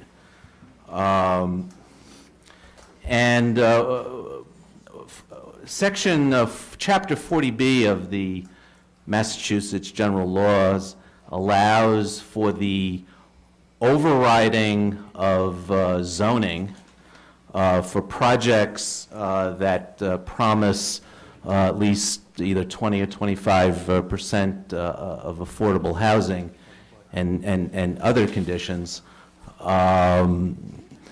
If a community has less than 10% of its housing stock on the state subsidized housing inventory. And Brookline is actually getting pretty close to that 10%. And the word has gotten out that we're getting close to the 10%. And it seems that almost anyone with property that might conceive to have one of these projects is coming out of the woodwork to propose these projects to us before the door closes. And this is the fifth 40B filed with a state subsidizing agency in Brookline in the last, I want to say, 3 or 4 months. And we're just about getting to the point that should all of the projects in the pipeline get approved, we're going to be hitting the 10%, and then the door will close, and we'll be able to get control of our zoning once again. Many of these 40B projects have been very controversial. All of them have taken, even though there are statutory guidelines on that are supposed to speed them through the process, all of the projects have taken a fair amount of time to go through the projects, and some of the processes have been more contentious than other processes. And even the so-called friendly 40Bs have taken years and had lawsuits. I'm thinking St. Aidan's, which wound up being a friendly 40B, but it was a long haul to get us there, and there was litigation. Other projects haven't been quite as friendly at the end. One is going up on Marion Street. I think that one is just way too big, but that's irrelevant what I think of it. And that one had been in litigation for years, and I think it was over 10 years from start to finish to shovels in the ground. And many projects, too, have, in the end, come in a lot smaller than originally proposed. For example, Marion Street is half the height that was originally proposed. And even the biggest one of them all in Brookline, Hancock Village, that one is in litigation. Perhaps will be for a while longer. So that kind of sets the stage at one level. But the process is the developer applies to a subsidizing agency, and in this case it's Mass Housing. There are 3 or 4 subsidizing agencies, 3 subsidizing agencies. And the subsidizing agency then asks the town, what do you think? And that's what this public hearing is all about, to gather some initial feedback from the public so we can craft our initial response back to Mass Housing. And this is, as I said, the 5th of these kinds of public hearings that we've had. I have found each of the public hearings to be constructive, and I've learned stuff, and the developers have learned things. So this is your chance to provide the board with feedback, and it's also your chance to provide the developer with feedback. And each of the public hearings so far have been very constructive. I said that before, and people were very respectful, and the tone of the public hearings I thought was very, very good, and I would hope to keep that same tone and have this be a constructive experience, not only for us to hear what you think, but for the developer to hear what you think. And the board will, of course, have an opportunity to comment and ask questions. I will also say that there is another item on the agenda right after this that pertains to this property, so if you're interested in this property, I would suggest you stick around. So with that said, I'll turn the podium over to Polly Selko to introduce this a little further. Good evening. I'm Polly Selko, Assistant Director of Regulatory Planning. 111 Cypress Street is an application to Mass Housing to get their project eligibility letter. If they should receive that, then they can go forward and apply to the town for a comprehensive permit. The proposal is to demolish a 2-story metal office building with 75 parking spaces and replace it with a 7-story building consisting of 99 residential units, 25 of which will be affordable. The residential units will be on floors 2 through 7, while 105 parking spaces, including 89 garage spaces, will be provided in the basement and on the first and second floor levels of the building. So the comment period to Mass Housing is over on May 20th, and I believe the Board of Selectmen, a week from tonight, will be confirming whatever comments that you want to make to Mass Housing and submitting them to them by May 20th. And of course, individuals can also submit comments. Now, we are hoping that there is a tech person here, because this worked for a minute and then it didn't work. Is Carrie here? I know I saw her a minute ago. Oh, where's Austin? Am I gonna That's why we elected you. need my glasses? Yeah, it's a...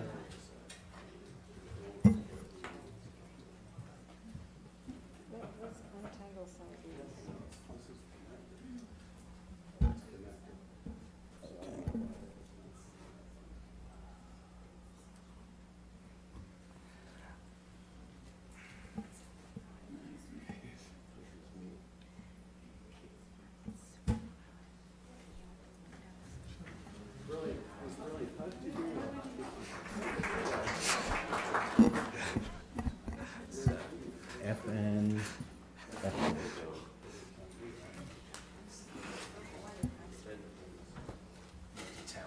Show off.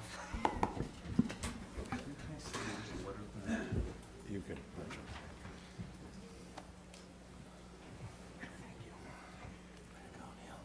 Whoa. I gave you some at the beginning. Thank you.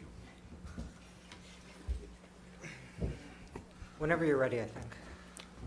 Good evening, Mr. Chairman, members of the board, Mr. Kleckner. I'm Mark Bobrowski. I'm the attorney for the project before you this evening, which is sponsored by the 107-111 Cypress Street Realty Trust. As you said, as Polly said, the project is located in a building that is now being used for clerical space for Brigham.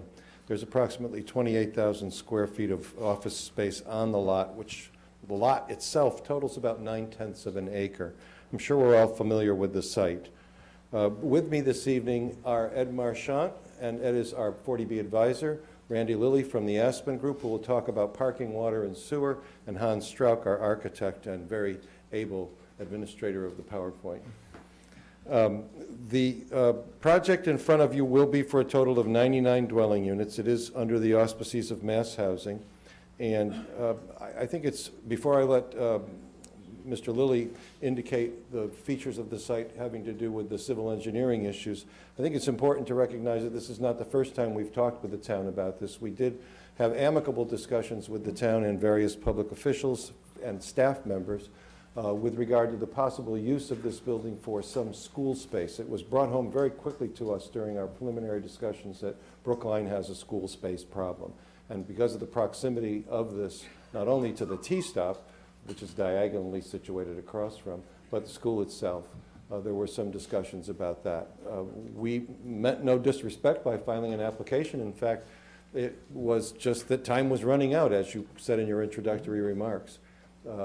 We wanted the process to work, but I think with the loss of your school superintendent approximately a year ago now, if I recall correctly, right. There just didn't seem to be any momentum. Right. Plus the behind fact that we were waiting for the MSBA, which was probably just as big a... Just lost momentum in the thick of that. So without further ado, I'll turn it over to Randy Lilly, who will talk about parking, civil, and civil engineering issues.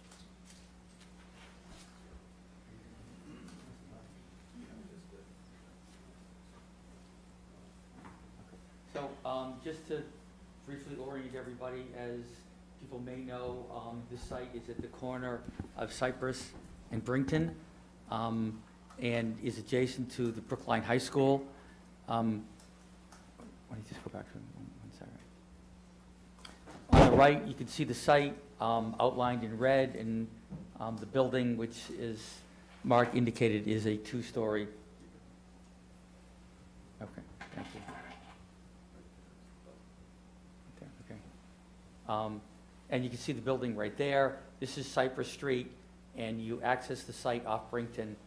And that's pretty much it. You can see that there's a huge playground, obviously near the high school, so there's plenty of amenities nearby.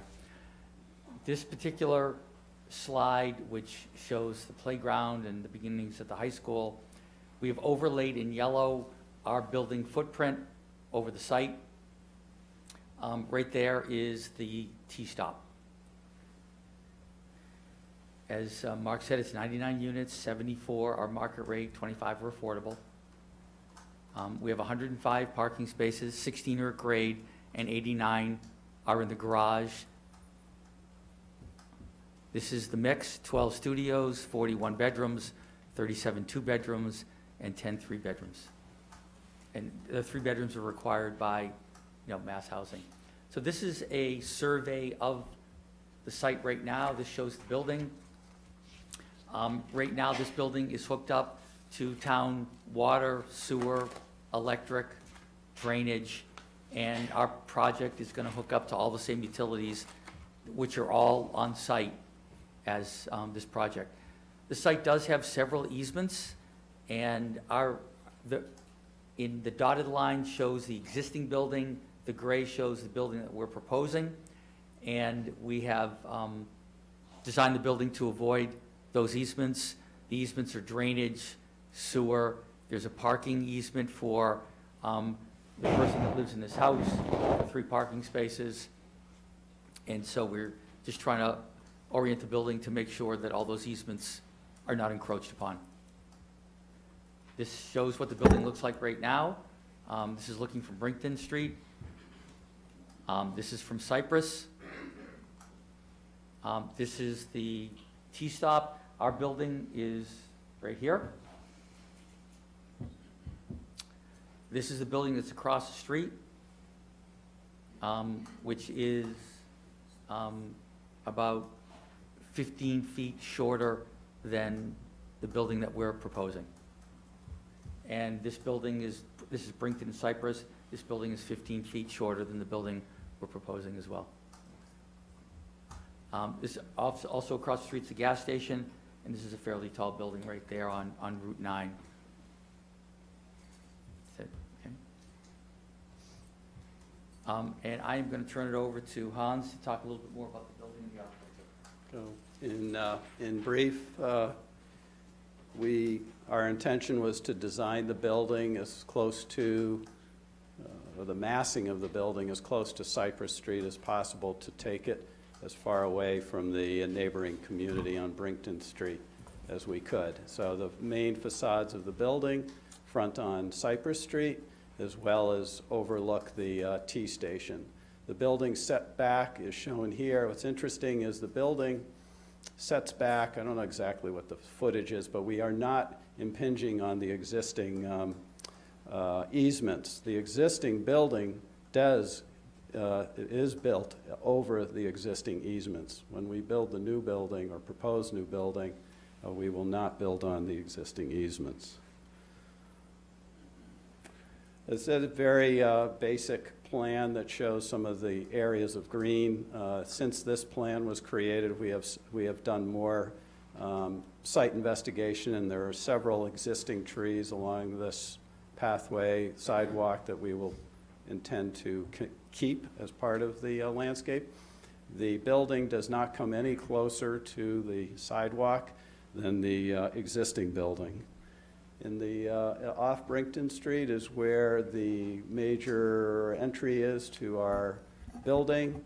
The majority of the parking in the building is right here. Sorry, my hands shake naturally, and these things don't help. So let's do it this way. It doesn't help. There, we do have a curb cut here shown off of Cypress Street, off of which there are 18 spaces, parking spaces below the building. Entrance from Cypress Street? Yes, right here is the drawing. Shows one curb cut off of Cypress for 18 spaces. The majority of the spaces, or all of the other spaces, are either at grade here, a small number at grade, and also underneath the building. We continue down. Since the parking garage, by the way, we have residential units on this side facing the court. At this side, you are one level above the courtyard because, as you know, Cypress Street drops and continues to drop all the way back here, about one full floor. So at the level of the main entrance to the building, which is this area of Brinkton Street, and again, just to reiterate, when you stand at the end of here and look toward the existing building, you see that the grade drops. We will continue to have the grade dropping here.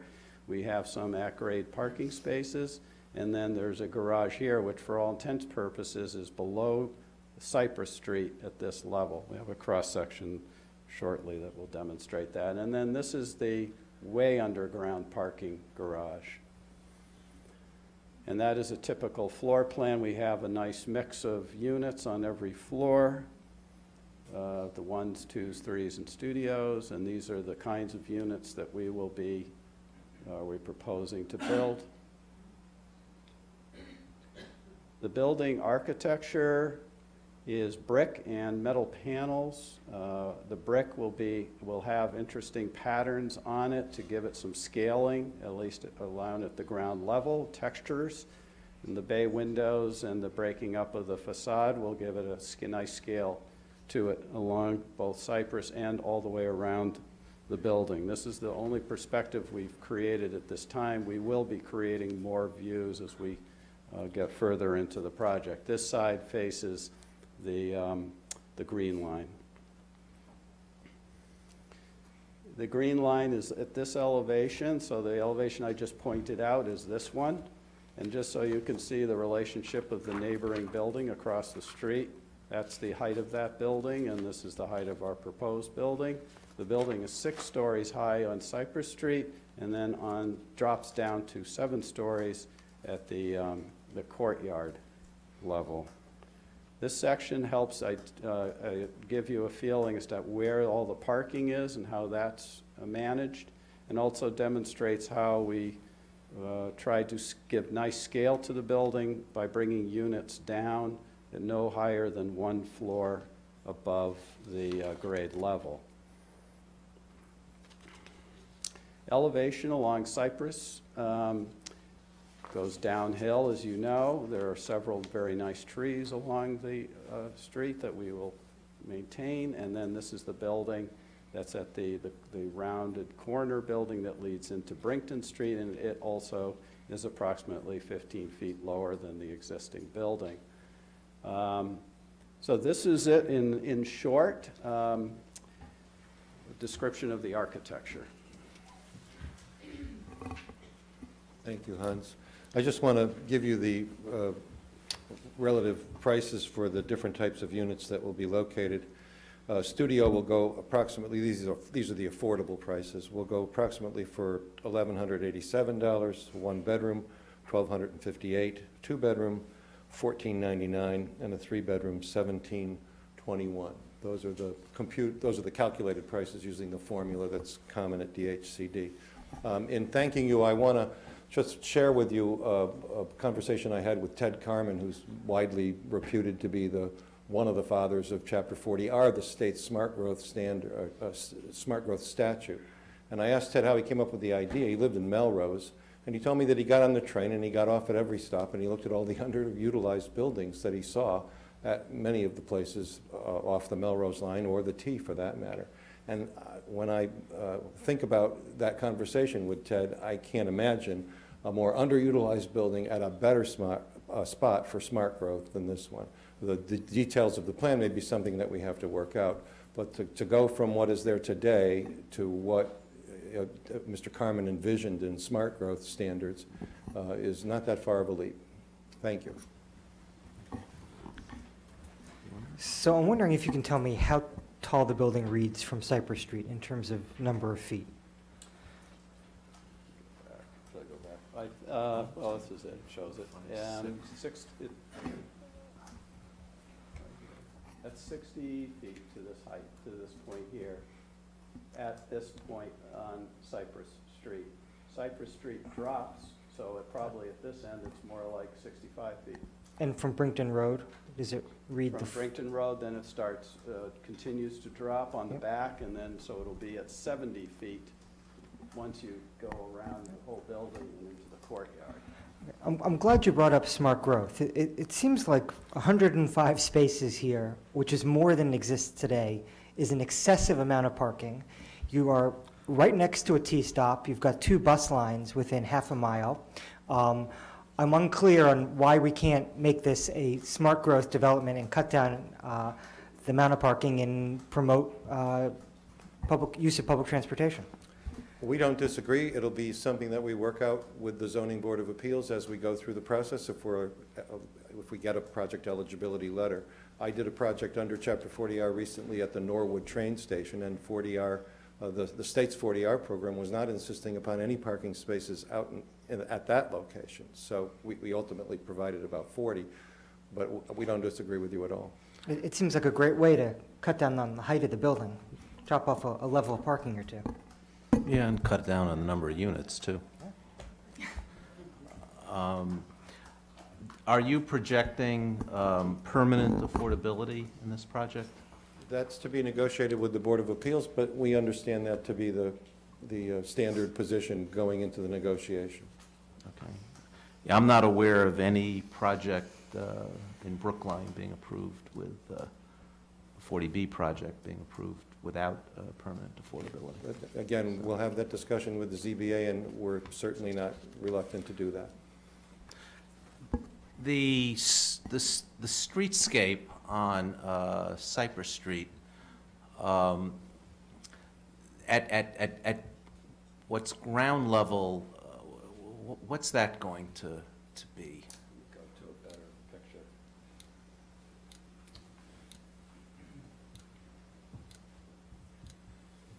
So let me say, this is the first sketch we've done of this, so it's going to be evolving. I'm sorry. This is the first rendition we've done. It's going to evolve, but obviously there will be landscaping more than what I've shown here, and this is freehand drawing. But I think you're alluding to what is this material you're looking at? Well,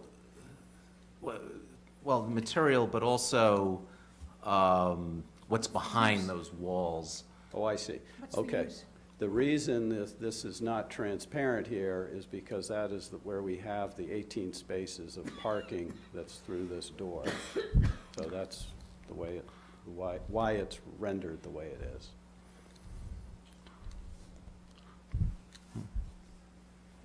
Does that answer your question, or I mean, it's Yeah, it's it more answers of, the yeah, question. yeah. I don't like the answer, but Well, I'm telling you what's behind behind the wall. I didn't see any mechanicals illustrated on any of the elevations you showed. Is there going to be air conditioning and heating, HVAC equipment on the roof, or is it? Yes. Okay.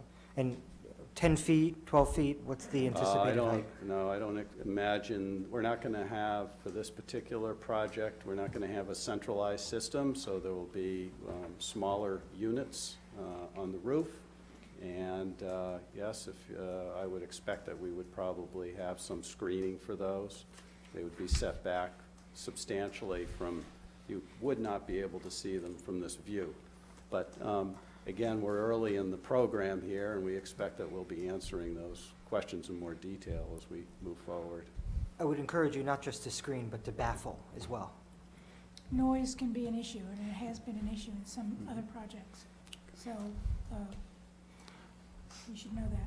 I would like to ask about the height of the building across the street. You mentioned that this is going to be 2 stories higher. Is that right? It's 1 story, well, I won't say it's 1 story. It's 50, we said it was 15 feet taller. So that's, by stories, that's not a full 2 stories, and it's not Like a 2 1 to story. me. So like a 1.5 story if you want to use stories, but it's 15 feet taller. And then, in addition, there'll be the mechanicals? Right, the mechanicals are really, I mean, I'll tell you how high they are. They'll be about as high as what I'm showing here. So 3.5, 4 feet? 3.5, 4 feet or so. They're individual condensers, small individual condensers. They're But small there are units. 99 of them.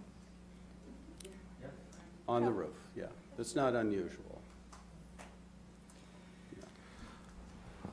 other questions from the board?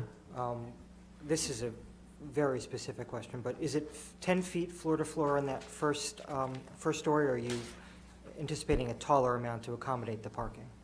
No, right now, again, it's an informative stage, but every floor is 10 feet. I'd like to get a sense of the room. How many people would like to speak? Just raise your hand. Okay. We won't repeat each other either. Right. I think what I'm going to do, just to make it so we're not here till midnight, try to enforce a 3-minute time limit. Okay. Now,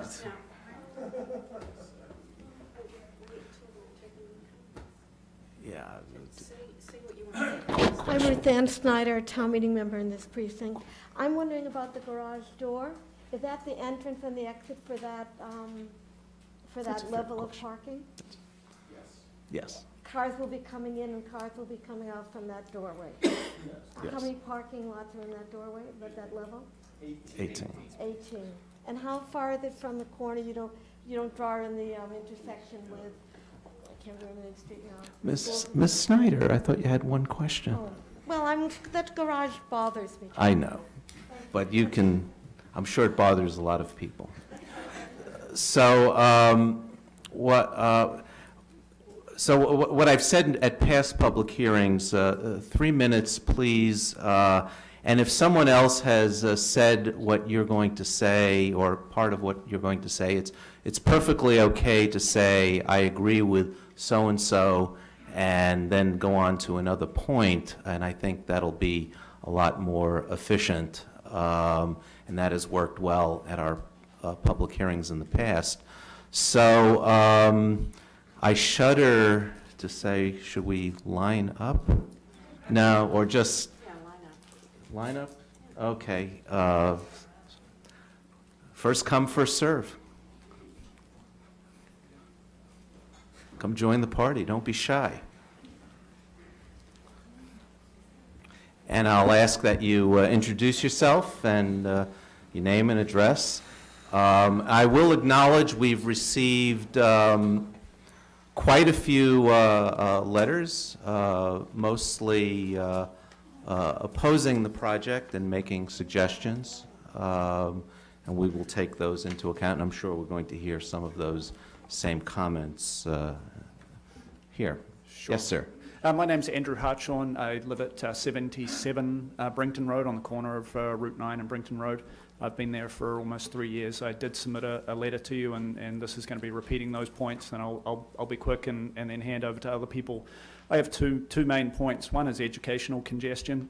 I had my third child in first grade back in 2002, 2003, when I lived in Kennard Road in a class of 32 kids. I had to take her out of public school and put her into private school. I want to be in public school. I support public school. My older children are at Brookline High in 10th grade. I do not see how it's possible for us to drop 99 units in and have our public schools accessible and workable. Secondly, the other point of congestion is I've travelled to my job in town using the T and using the roads, both of which are massively congested at a bottleneck that is just going to get massively worse.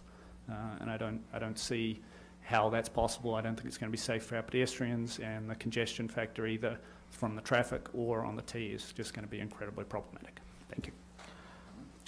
Let me just make one statement. Under 40B, as we've learned, as we've gone through this process with 40B approvals, effects on the schools cannot be a reason to object to the project. So we understand what the effects on the schools might be, but I would suggest you move on to other points, because that's just not an objection that will be heard by the state agencies and the courts if it ever got that far. Thank you. Hi, my name is Eli Epstein, and I'm a direct abutter to this property. I'm at 21 Brington Road, so obviously it concerns me a lot.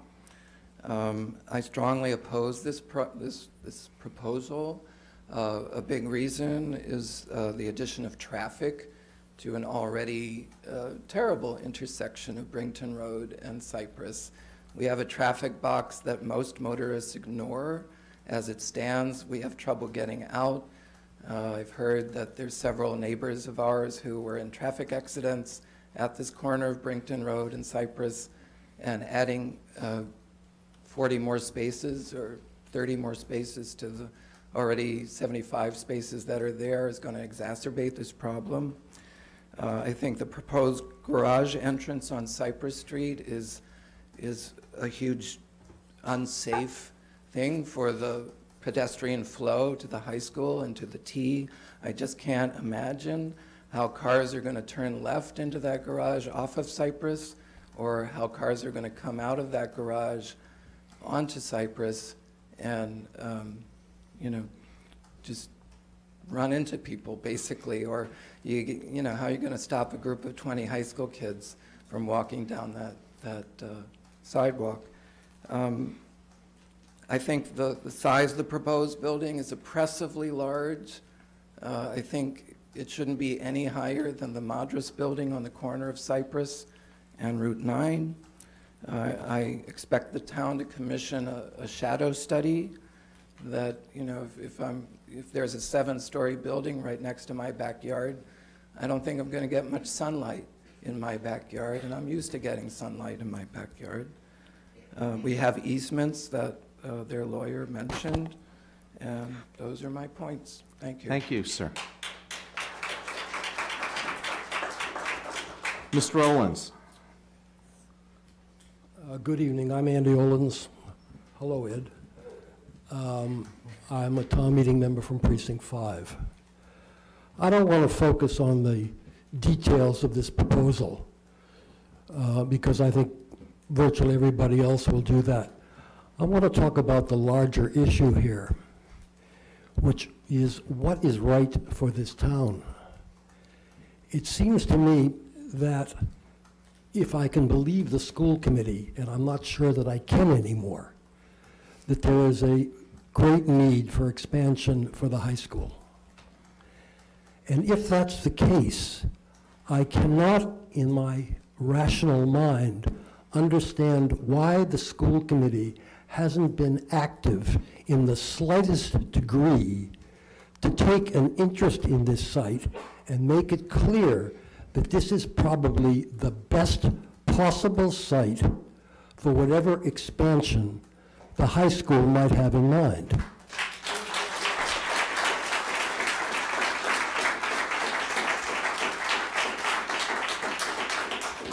In addition to that, if the high school can't effectively use the whole site, what a magnificent place to try a mixed-use building that might, at least at the ground floor level, the Cypress Street frontage, have some commercial space that serves the neighborhood, that then might have the high school uses above it, and then even a floor or two of housing above that. Any of these things are possible with creative thinking, a mixed-use development. So on this basis, I can't possibly see any logical reason for this board to support this proposal at this site. And I would look forward to whatever treat the chairman has for us in the following item on their agenda tonight. But to summarize, this is the wrong use for a very good site and should not be allowed. Thank you.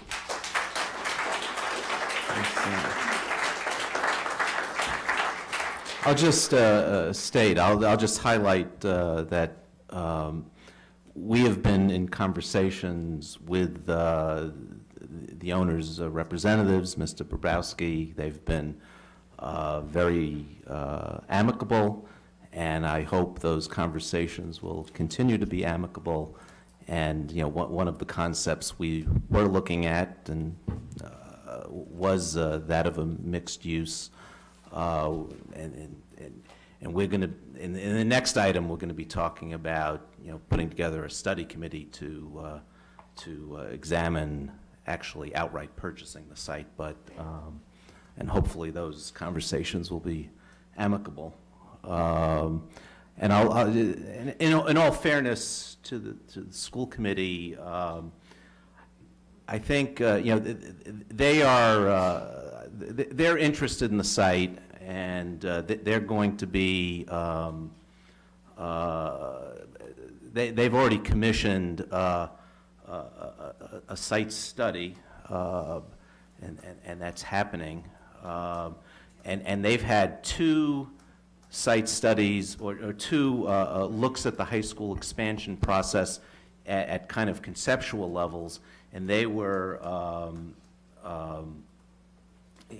they had come to a stop in anticipation of going to the MSBA for assistance in that process, in that project, and the MSBA doesn't like and accept if we go it alone before applying to the MSBA, and that's why the school committee stopped. But we have, both boards have voted to move ahead with the high school project without MSBA assistance, because we just can't wait. You know, the kids are coming up through the system, and if we wait for the MSBA, it would be years if we get funding, and the funding is uncertain. So we are moving ahead, and I think the school committee process will, while it did in fact stop, is going to be moving ahead, hopefully in sync with what we need to do to make a decision on this property, but you know, they have their own processes. But we're going to be moving ahead and looking at it, and we'll be talking about that in a few minutes. Okay. Ms. Rothstein.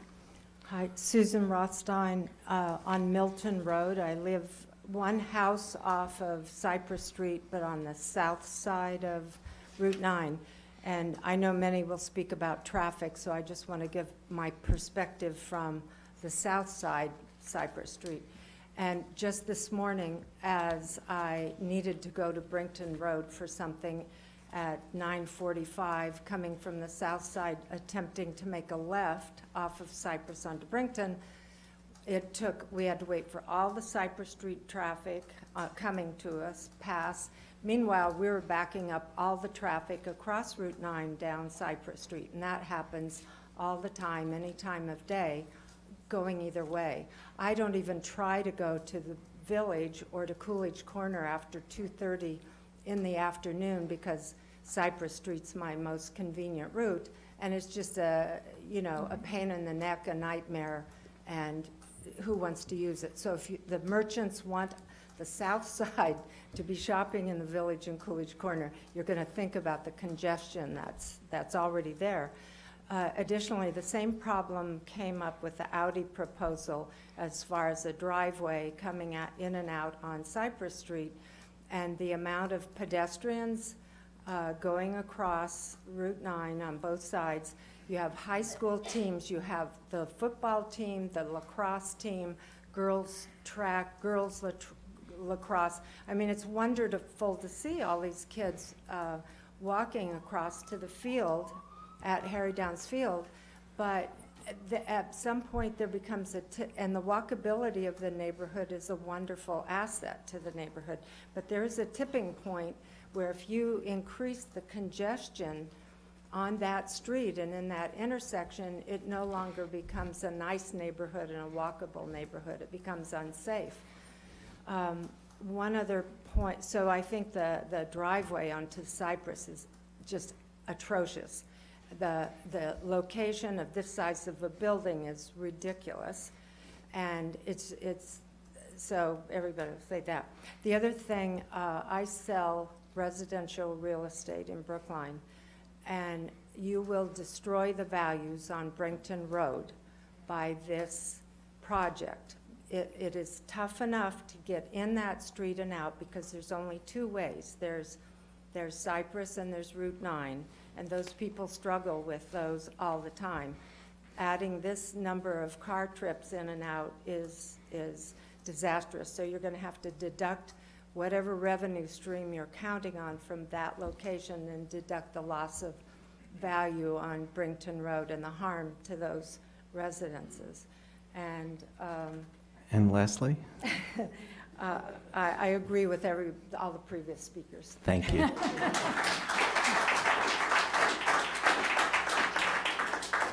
Ms. Shed Fisher.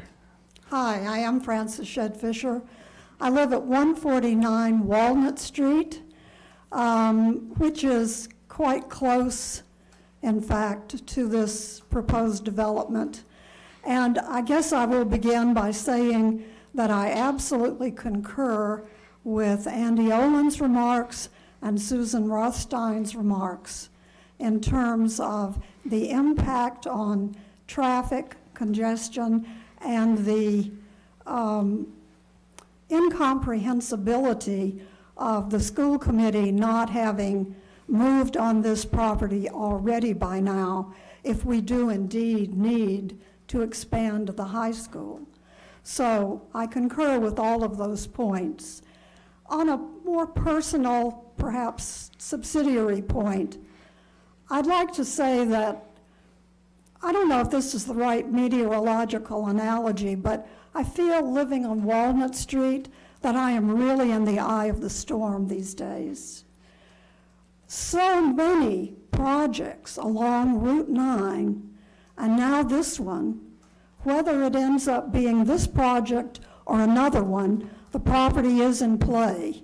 And there's just going to be more and more impact on my street and my neighborhood, and a reduction in property values, a diminishment in quality of life.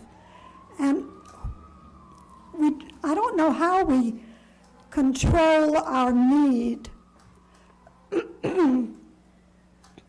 for revenues, which is, so you have to be favorable about the development along Route 9, but the development has to continue to make some kind of sense in terms of protecting our neighborhoods, because it's our neighborhoods that are the reason we exist as a community. And I just have to say that I'm very much against the concept of a 7 or 8 story, whatever it is, building here at this site. Thank you. I just want to clarify one thing. I just want to, so people understand, the Chapter 40B is a state law which allows developers, if they're putting an affordable housing component in their projects, to override our local zoning regulations. It's neither this board nor anybody in our planning department or anywhere else is trying to override our local zoning in search of revenue. That's not what this is about. This is a state law that we have limited ability to push back on. So I just want to make it clear that it's not something we're promoting. I'm John Dempsey at 43 Brington Road, and I ditto on everything about the massing, the height, the density. I agree with everything there. Also the traffic, particularly the traffic entering Cypress from the garage door. I'd also like to talk about the streetscape. You're saying you agree with the people who are whoever brought those points up, that the traffic and the garage door just doesn't seem to belong on Cypress Street. I'd also like to bring up the streetscape along Cypress Street, though I appreciate the building materials that will be used. Looks like a classy development. That stretch from Brington Road almost all the way to the MBTA bridge is just without, it's not pedestrian friendly, no windows, no entrances, maybe one small exit or so, but I think that needs to be looked at. And also the traffic relationship to Brington Road. Brington Road, we've been successful. It was one of the first traffic calming projects that we had in town, where the bump outs were designed to create a kind of a visual effect as you come down Brington Road. Oh, all the traffic goes into 111 Cypress. And you have to kind of know that you wind through the bump out to get to Brington Road. And exiting from 111 Cypress, the design of the neck down is to make it difficult to turn right onto Brington Road and go up to Route 9 that way. So those are visual things. This plan, I don't think has those bump outs there, so I think it should be looked at. And if the drawings are, as I think I saw them, it's going to be the removal of those bump outs and the removal of at least one and possibly two street trees. And finally, there are the possibility of more than two entrances and exits to Brington Road. Pedestrian access to the MBTA. That's my thing.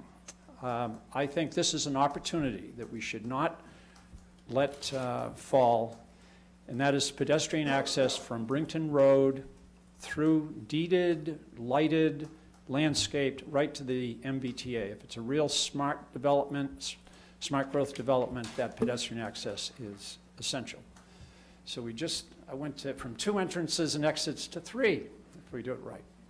Thank you. Thank you. Mr. Odens. Hi, my name's Matt Odens. I live at 26 Brington Road. Excuse me. I'm a planning board member and I'm an architect. I am opposed to the project, as you may have gathered from the letter that my wife and I sent. I don't have a lot to add at this point beyond my neighbors, other than to echo all of the good points that have been made so far. As you might imagine, as an architect, I'm not opposed to development. I'm actually supportive of the idea of increased density if it's done in a smart way, and I think Mr. Franco's question about smart development, or point about smart development, was well taken. I don't find this to be a responsible development. I think it's overscaled, both in terms of the number of units, the number of spaces, the scale of it in terms of its height, its massing, its impenetrable wall along Cypress Street. I think it is completely irresponsible for architecture to not engage the civic realm. I think to have a building meet the ground in a way that is parking fully around in what really needs to be an enlivened pedestrian area, the Cypress Crossing area. I think as we think about development up Route 9 and its connection at Cypress Street, I think we need to think seriously about how you meet the ground. I think that's completely overlooked in this plan, aside from its contribution to, I think, an already unsafe condition at the intersection of Brington Road and Cypress. The traffic problems have been mentioned. I think it extends beyond Brington Road. It actually goes to Tappan, it goes to Davis, and it ripples all the way down Cypress Street. I think it even affects Route 9 traffic turning onto Brington. People turning left into that garage, having made a left onto Cypress from Boylston Street, I just see the bottleneck now. And we've lived in our house for 17 years. We've seen traffic increase steadily over that time. It's untenable now. It's hard to imagine what an increase in traffic flow at that intersection is going to be like. People cut through Brington Road now to avoid that light. With the increased traffic there, that's only going to increase. We're parents of young kids. There are a number of young kids on the street. Obviously, that's a concern. And lastly, I would just say that the impenetrable wall along Cypress Street, I feel, is going to completely disenfranchise Brington Road. The point was made about the real estate values. It feels like we are a character in an Edgar Allan Poe story, and we are being sealed off from the rest of Brookline behind this building. So we're still here on Brington Road. We'd like to stay connected to the neighborhood. I would strongly encourage the town to look at a more responsible way of developing that property. Thank you. Thank you.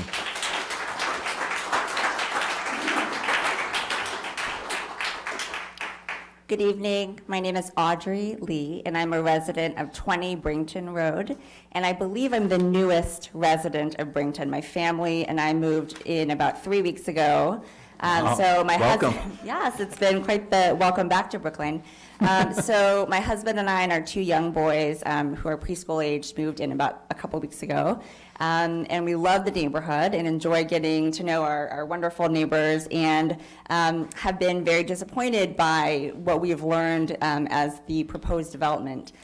So I won't go into too much detail about issues that my neighbors and fellow residents have already gotten into. What I did want to just share is the perspective of a new resident and a parent of young children, that we are very concerned about the impact on pedestrian safety. 20 Brington Road, for those of you who may not know the street very well, is diagonal to the proposed site. So my 2 young boys and I, who are about 5 and about 3, walk through the Brigham office parking lot, up the stairs on Cypress to Brookline Hills every morning. They're very excited about taking the T. And I cannot... They'll get over that. Jasper's been obsessed with trains for a few years now, so we'll see how long it lasts. It's been working out well. And I just cannot imagine this in and out driveway, just the sheer influx of people in that space, whether they're driving, walking, taking the bus. It is already pretty crowded as we're just making our way down the sidewalk. So really concerned about safety issues, both as a pedestrian and a driver. And given our proximity to the proposed development, we're also very concerned about the impact on the use and enjoyment of our home. We were very excited as we were checking out the prospective property, given the sun-drenched living room, the sunroom, which we use as a playroom. So would urge the undertaking of a independent shadow study to examine that issue. Thank you very much. Thank you. Hello, I'm Dean Sioris, 25 Brington. I'm also in opposition. I won't belabor the points about traffic and congestion and massing. I'll add only 2 things that are unique to our property. I'm an abutter on the rear at 25. We have deeded parking access to the back of the property and the garage. That is often blocked, and certainly that's a concern. The only other concern I have is flooding. We're the low spot on the street, and happen to get all of the flooding that comes down the street and off the concrete on the parking lot there, so I'd be interested to see what can be done to understand the impact to an already flooded area. Thank you. Thank you. Mr. Vitolo. Tommy Vitolo, Town Meeting Member, Precinct 6. My colleague Ruth Ann Snyder and I can compete for the Town Meeting Member of this neighborhood who lives farthest from this particular development, but that doesn't mean we don't care. You know, I can't help but observe that when we talked about expanding Runkle, there was pushback from the neighborhood. And when we talked about expanding Driscoll, there was pushback from that community. But this community has actively embraced expanding the schools right in their neighborhood, not because they get a personal benefit, but because they understand the value to the community. And I think that we should recognize that that is unique in our recent history and be appreciative of that. I echo perhaps all, certainly nearly all of the comments before me, and I want to add on to Selectman Franco's observation that if we reduce the parking, we can perhaps drop the height. Another way we could drop the height farther is to span the project over the tracks. Whether or not it's a 40B or a new school or a school annex, we can drop the height of the building by spanning across the tracks. And yes, that's more expensive, and yes, it's more complex, but there's no reason why we shouldn't think about using those air rights over the MBTA rail. They're not doing anybody any good. Nobody stands on the tracks and looks up at the stars. And heck, we might even get the folks waiting for the train to be under a roof, which would be a welcome improvement some days of the year. So I hope that we'll look at using those air rights, making a monthly or annual donation to the T for those rights, and reduce the height of the building by doing so. Thank you. Thank you. Hi, I am a neighbor. My name is Abby Swain, but I'm speaking to you as the chair of the Public Transportation Advisory Committee. I wrote you a letter, Yes. which I presume you got, and so I'm not going to belabor the points in it. It was to clear up some minor errors in the developer's statements about the public transportation availability. I just want to mention for the record that the 51 bus does not serve the site. It only has a special BHS afternoon run once a day. The 60 and 65 buses do serve the site, but there are really significant limitations in terms of frequency and reliability and the days and hours that they operate. The D line we've talked about a bit, and the PTAC, my group, is in constant conversation with the MBTA, pushing for better service on the D line and other branches of the Green Line. But there are some real infrastructure limitations to how that's going to happen, how expensive it's going to be, and how soon. It's currently overcapacity. The MBTA admits it. We all have experienced the overcrowding during rush hours. Not so bad when it's not rush hour. And so if we have a population in that building, be it high school, be it elderly folks who do not travel as much at commuting hours, it might not be so painful. But the situation as it is during the commuting hours is unlikely to improve until sometime in the 2020s, 2022 at the earliest, because there are expensive and very difficult upgrades that need to be done. Not only adding new trains, but when you add new trains, you need to add the yards and the maintenance facilities to take care of those trains. You need to upgrade the power supply to enable 3-car trains to run without breaking down. You need to replace overhead catenary wires and some other wires that supply the above-ground portions of the route. You need to replace the signals in the tunnel, some of which are 100-year-old patents, and you need to lengthen some of the platforms along the line so they can all accommodate the 3-car trains. So I'm afraid we're stuck without 3-car trains for a while. It's not like people aren't trying to work on it, but it's pretty expensive and it's going to take a while. So I think I don't want to discourage transit-oriented development, but this is not exactly nirvana when it comes to that, that scheme. I think you know, it would be great if you could incorporate some of the points I made in my memo to you into your comments to mass housing, just to sort of educate them on the lay of the land out here. And I wanted to add that I am supportive of pedestrian use from the platform through Brington Road, regardless of how the site gets used. So we'd be glad to work as a committee with the MBTA to make that happen.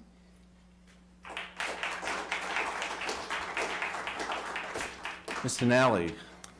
My name is Tom Nally. I live at 17 Cushing Road, just around the corner from Susan Rothstein. I'm going to mention a few things that people haven't emphasized tonight, but I think there are a lot of people who probably agree along these same lines.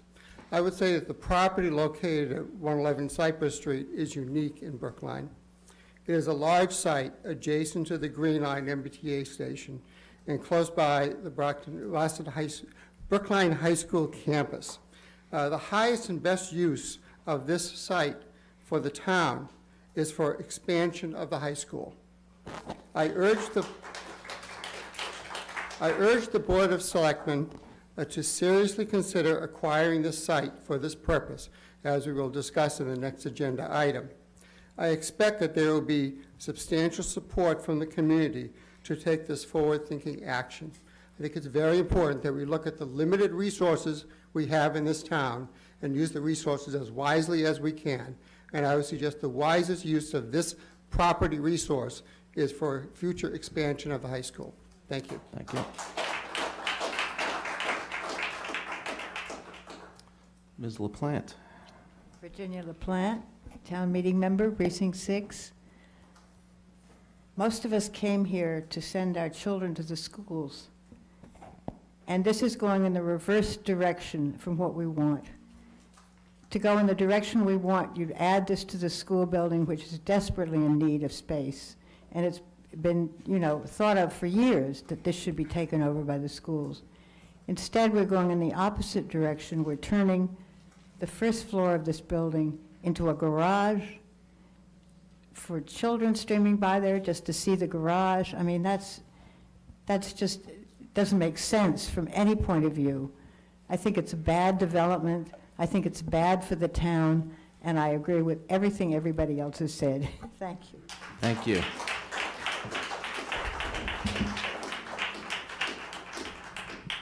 Mr. Englander. Hi, Scott Englander, Town Meeting Member, Precinct 6, and member of the Transportation Board. I will echo many of the previous comments that have been made, but you know, I experienced had a chance this morning to experience the space issues at the high school personally. In meetings with teachers there, found out that it's very likely that one of the special ed programs is going to have to move out of the high school after next year, simply because there is no space. And so this is a very real problem, and it's real now. It's not like something that's going to happen to us in the future. And that indeed, as Tom Nally and others said, the highest and best use of this building would be expansion of the high school. And I would encourage the town to look at that in creative ways, as Tommy Vitola was discussing, in terms of spanning the T-tracks, incorporating that somehow with a covered station, et cetera. I will also concur with some of the previous comments that this quantity of parking on this site will invite cars. We know from research that's been done around the country that contrary to sort of conventional wisdom that when you have more traffic you need to create more parking, it's building parking that creates traffic. And so the 89 or however many spaces that are slated for this building as proposed, 105, okay, will likely, the analysis hasn't been done yet, but it's easy to imagine the impact of that. And also echoing comments about the lack of engagement with the civic realm that the building, especially the long unbroken facade on Cypress Street, has, basically ignores the public realm completely and does nothing to enliven the space, and in fact makes it a space that, even more so than today, you just want to get by as quickly as possible and is stressful. Thank you. Thank you. Ms. Frawley. Regina Frawley from Precinct 16, and there are two reasons you can oppose a 40B, and I thought there was only one applicable here, and that would be the public safety factor. I come to Town Hall, as you do, often by Cypress Street, in fact almost exclusively by Cypress Street, and even under today's conditions, I cannot tell you the danger of a car coming out on a regular basis out of Elias Audie's garage after the light is turned green to allow us to go Cypress. Cars are stuck out in the middle of Route 9 because that car is coming out. That's just one car can cause that danger. So you're looking at a nightmare that would be fiscally and public safety-wise irresponsible. I wasn't thinking that there was an environmental issue, but this gentleman has raised the issue of flooding, so I hope that is responsibly looked at. I found it very ironic that 40B doesn't allow us to object on the basis of schools, and the reason we want the site is for schools. So there's a certain kind of tongue-in-cheek humor for it. I say, as someone who has spent many, many decades looking at 40B, it's been a family industry, and because I knew it was coming to Brookline for 15 years, I have invested my life in 40B, starting at St. Aidan's.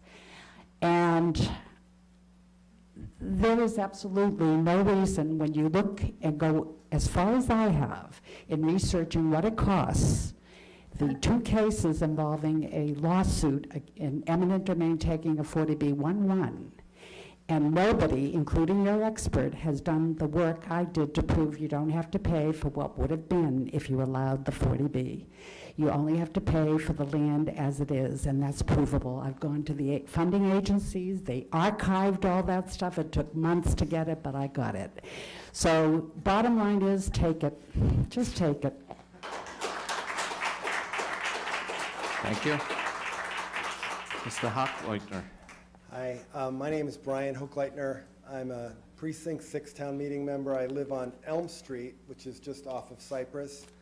I walk my kids down Cypress most mornings to take them to school at Pierce. I cross Cypress on the way home often from the T station to get over to Elm Street, so I'm very familiar with the fact that it is most mornings backed up bumper to bumper, sort of all the way from the intersection of Washington and Cypress back to Route 9, just cars sitting like a parking lot. I'm not sure how anyone could look at this and think that adding sort of entrance to a parking garage along that stretch makes any sense, especially so close to Route 9 for the safety reasons. But I'm not going to echo all the things that have been said, which I think have been interesting. I think one point, just a few things to point out that I feel haven't been mentioned. One is no one's come up and spoke in favor of the project. Just want to point that out.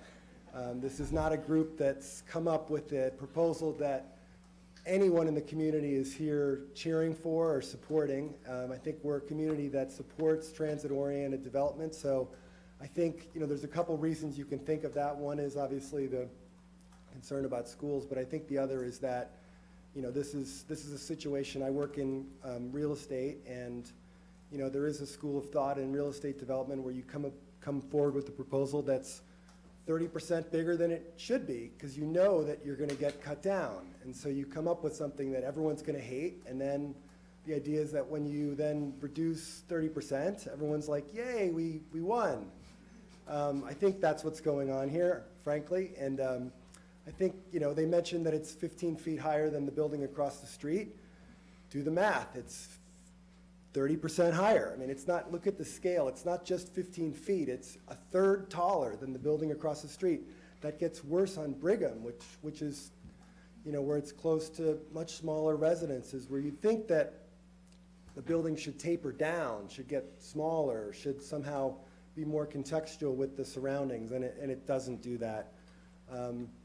I'll just also mention, hasn't been brought up, the MIT study. There was an MIT study that I'm sure these guys have looked at, and they chose to ignore the recommendations relating to ground floor retail. That was a big part of the study. People spent hundreds of hours, community members going to meetings, giving their feedback. People put a lot of work into that, and I think it's disappointing to see that ignored in the proposal. Two other points. One is, it was brought up earlier that it's been a very amicable kind of conversation. I think that the town needs to be somewhat realistic about that. The developer here understands that the town is interested in possibly acquiring the site, and 40B is a way to drive the price up. So I think the town needs to think about ways to counteract that. And so I guess I would say one thing that was mentioned tonight is that the existing building on the property encroaches on a town-owned easement, and I wonder if that's something that the town should maybe look into a little bit. There's a sewer easement that runs right beneath the building, and the building's obviously encroaching. I don't know if that's something that's permitted, or if it's something that the town could sort of raise concerns about, issues about. I think it's something that should be brought up as part of the overall discussions about this negotiation over potentially acquiring the site and what the site is really worth. And maybe that might impact the existing use of the building and the rent that's coming in as a income stream to the property owner. Thanks. Thank you.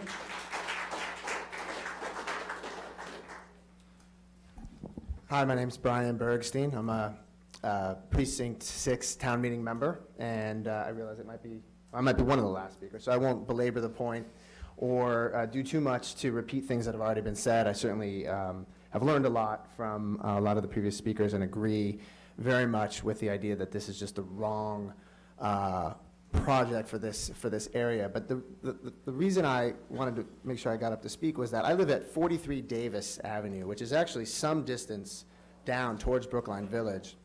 And I just wanted to relay the feelings of many of my neighbors who aren't here tonight, who know the sort of rhythms of the neighborhood well enough to know that this would be a disaster.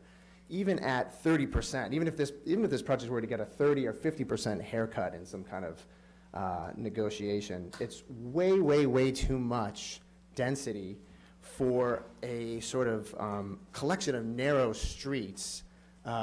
We've heard a lot about the kind of the backup from Cypress across Route 9, but that's only just part of it. Cypress is wall to wall, as Susan Rothstein said, you know, from much of the day all the way up to the Washington School intersection. Where I live on Davis, cars will come down Cypress, make their way down Davis as a way to get to the village, and often it's 3 or 4 cycles of the light that you'll wait before you can make your left into Brookline Village. This is because this is a neighborhood built for a completely different kind of living. These are narrow streets. These are you know, mostly single family or you know, 3-family homes. These are not 99-unit apartment buildings for a reason. The city infrastructure, the town infrastructure, is not right for something like that. So you know, I hope we can give you some ammunition to take, you know, the challenge to the 40B proposal, however you can. So thank you. Thank you.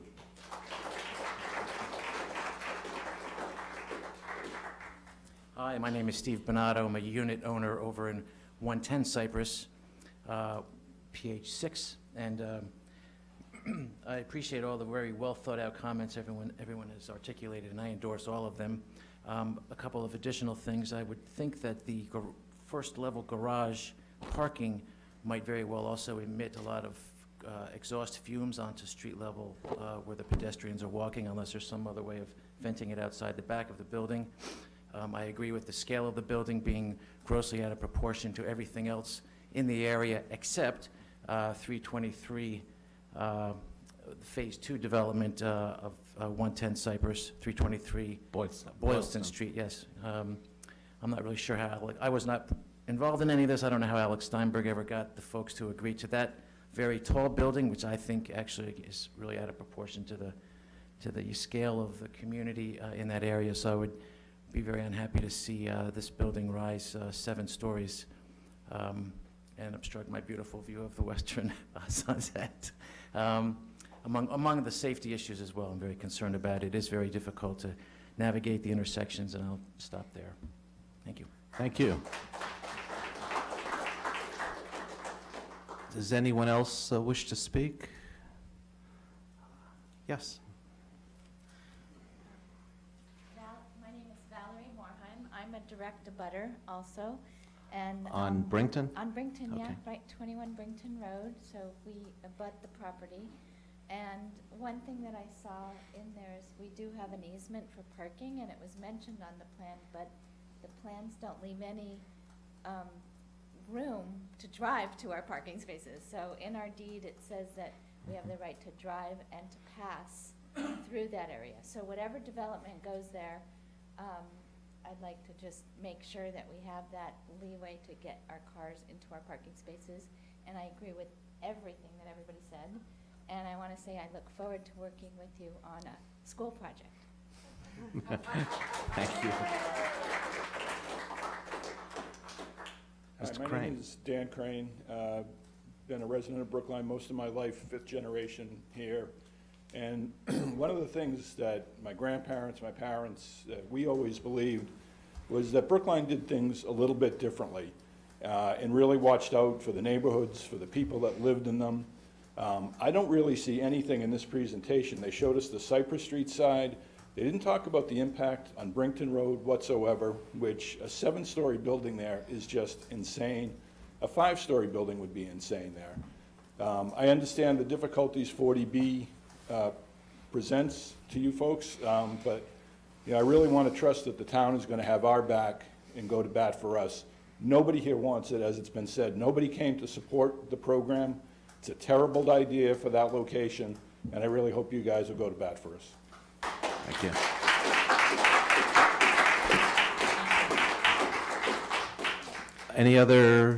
Anyone else wish to speak? Then I'll bring it back into the board. I just have a question, I believe for counsel for the applicant, probably. So I think in the certification section of your 40B site approval application, there's a question about, during the last 10 years, have any of the applicant entities ever been a defendant in a lawsuit involving fraud, gross negligence, misrepresentation, dishonesty, or breach of fiduciary responsibility or bankruptcy? And that you checked off yes. Can you explain that? I believe there is an explanation that's offered in the attachment. Is it also in attachment 1? Yeah, it's in there, very clearly in there.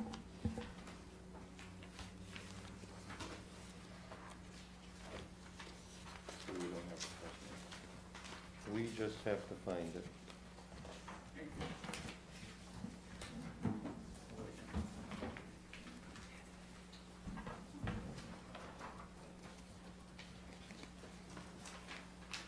Is it in 1?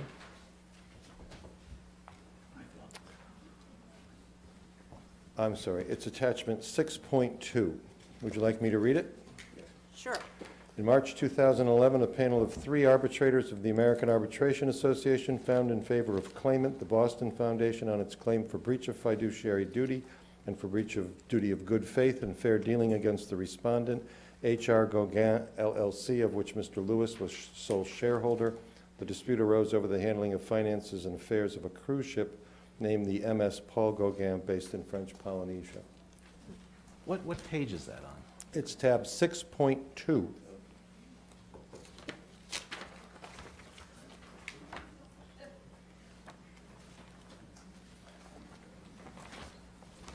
Because on the copy that was provided the town, section 6.2 is blank. It's just above the tab for number 7. It's on top of the tab for 7.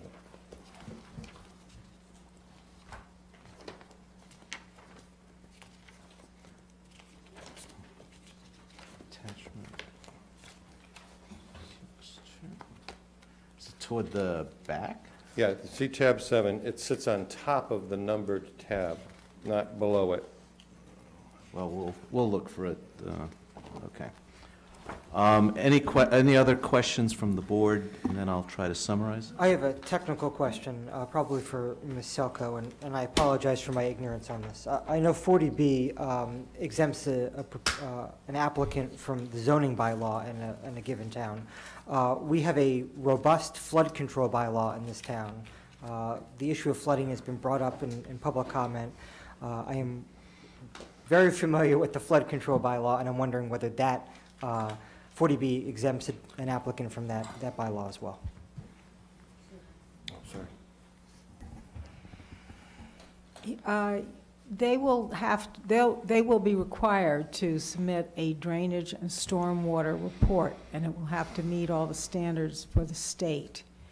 But it is true that the ZBA is supposed to get comments from all the different agencies so that everything is done through the ZBA.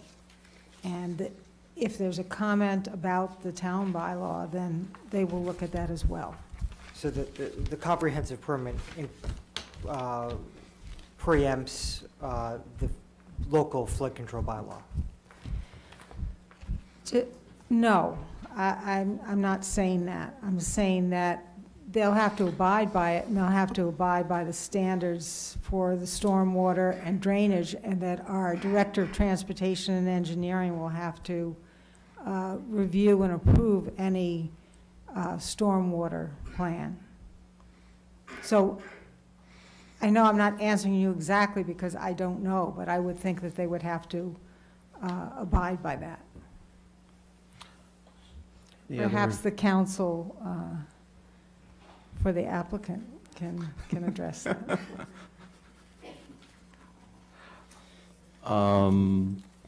Any other questions or comments from the board? You're asking for our comments at this point? Sure. Well, I live not too far away, and I, like everyone else, have been stuck in the traffic on Cypress Street. And it is pretty aggravating, and not to say somewhat dangerous along there. So I have to say, and I hope that our, is it, Ms. Selko, are you the one putting our comments together? Yes. Yeah. Well, you should come back up so we can talk to you directly, but I certainly would like our comments to strongly reflect some of the many concerns that we heard about traffic along Cypress Street and also, you know, the effect on the little neighborhood street, Brington Road. Yes, it definitely will. And I think also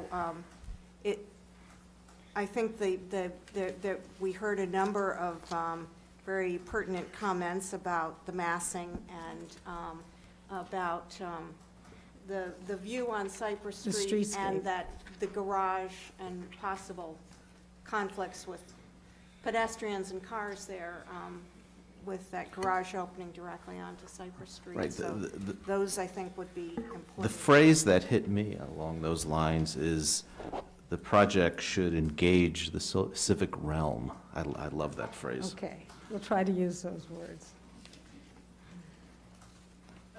Neil, can I make a comment? Sure, by all means. I totally agree with Nancy Daly's comment about the traffic. I don't live, I live near Coolidge Corner, but my daughter does live near the high school. And I try never to go on Cypress Street. It's such a nightmare. I, in fact, was in a near accident because somebody was running the red light out of frustration on Cypress Street at Davis.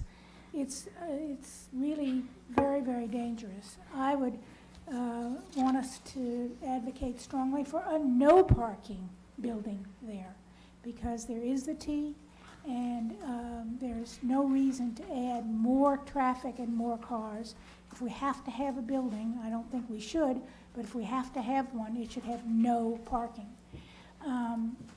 The other thing I would say is that we really should advocate for a lower massing.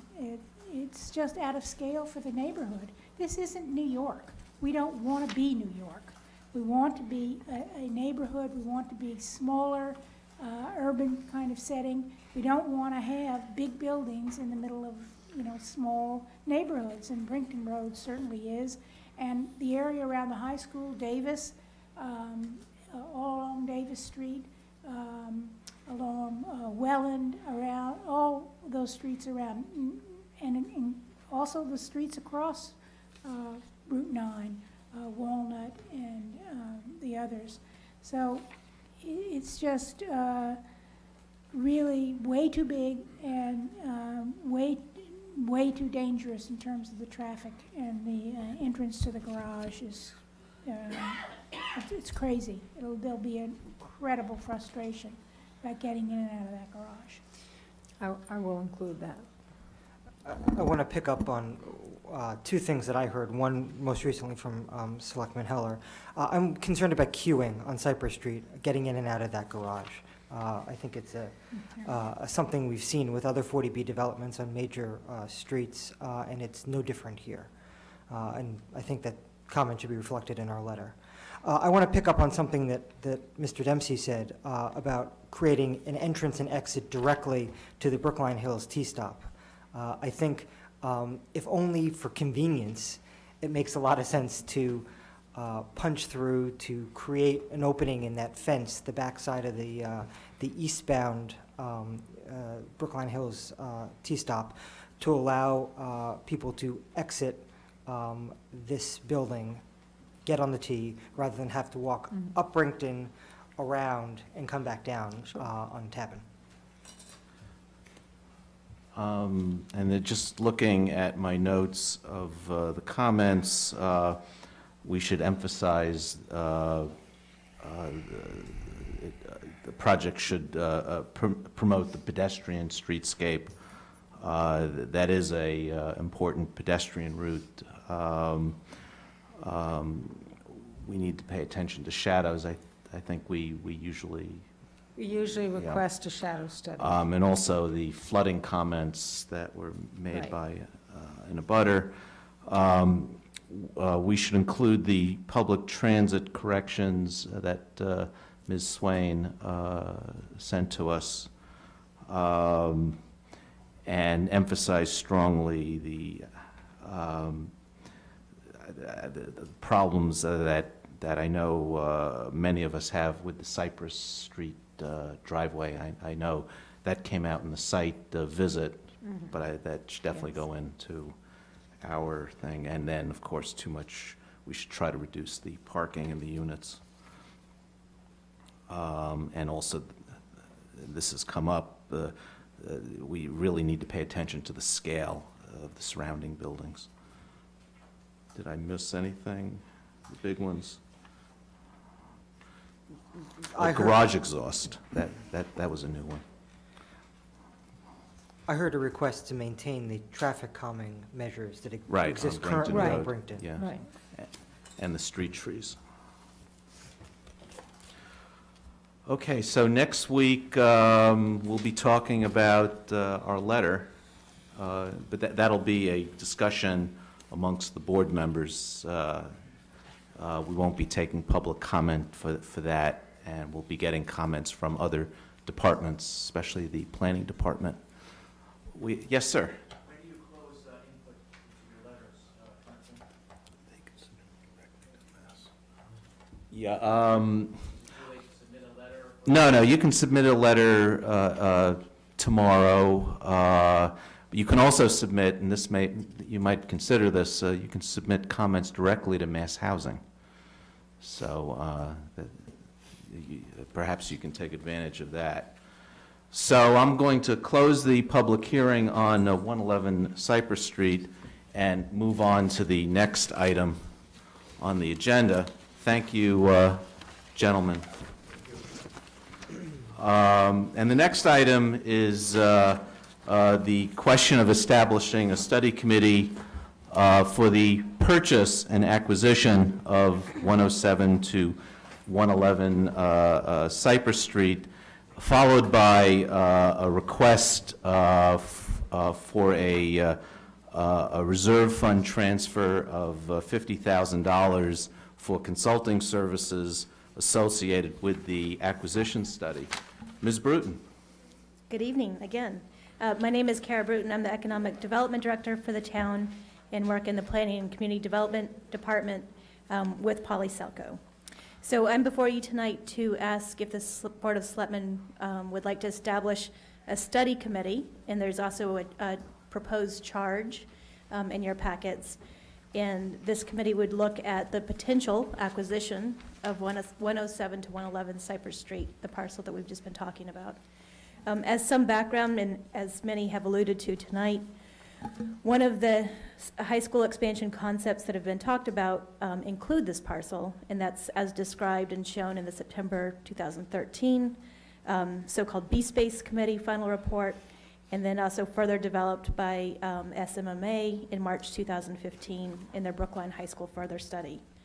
The owners and their representatives have talked with the previous chair of Selectmen, with our current chair, and let us know that they're not sure if their current office tenant is going to renew their lease in a couple years.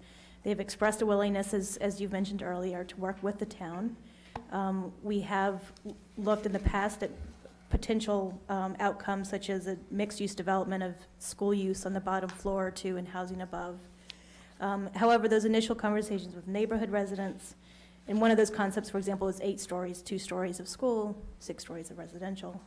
However, initial conversations with neighborhood residents and our own analysis leads us to believe that this kind of mixed-use option at such a high height in bulk would not likely be an option with an intensity that's suitable for the site, and certainly not likely to be supported by the community.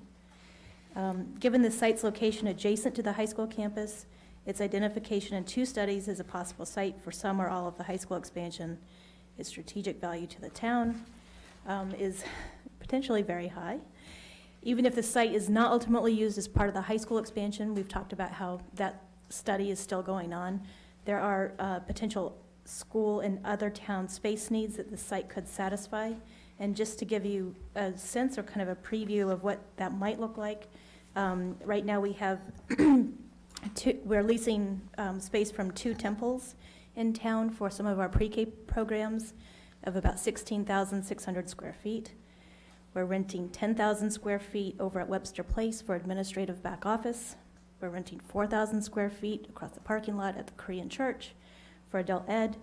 So that totals 30,600 square feet of uses that are either back office or pre-K. And that is 2,000 more square feet than the existing building.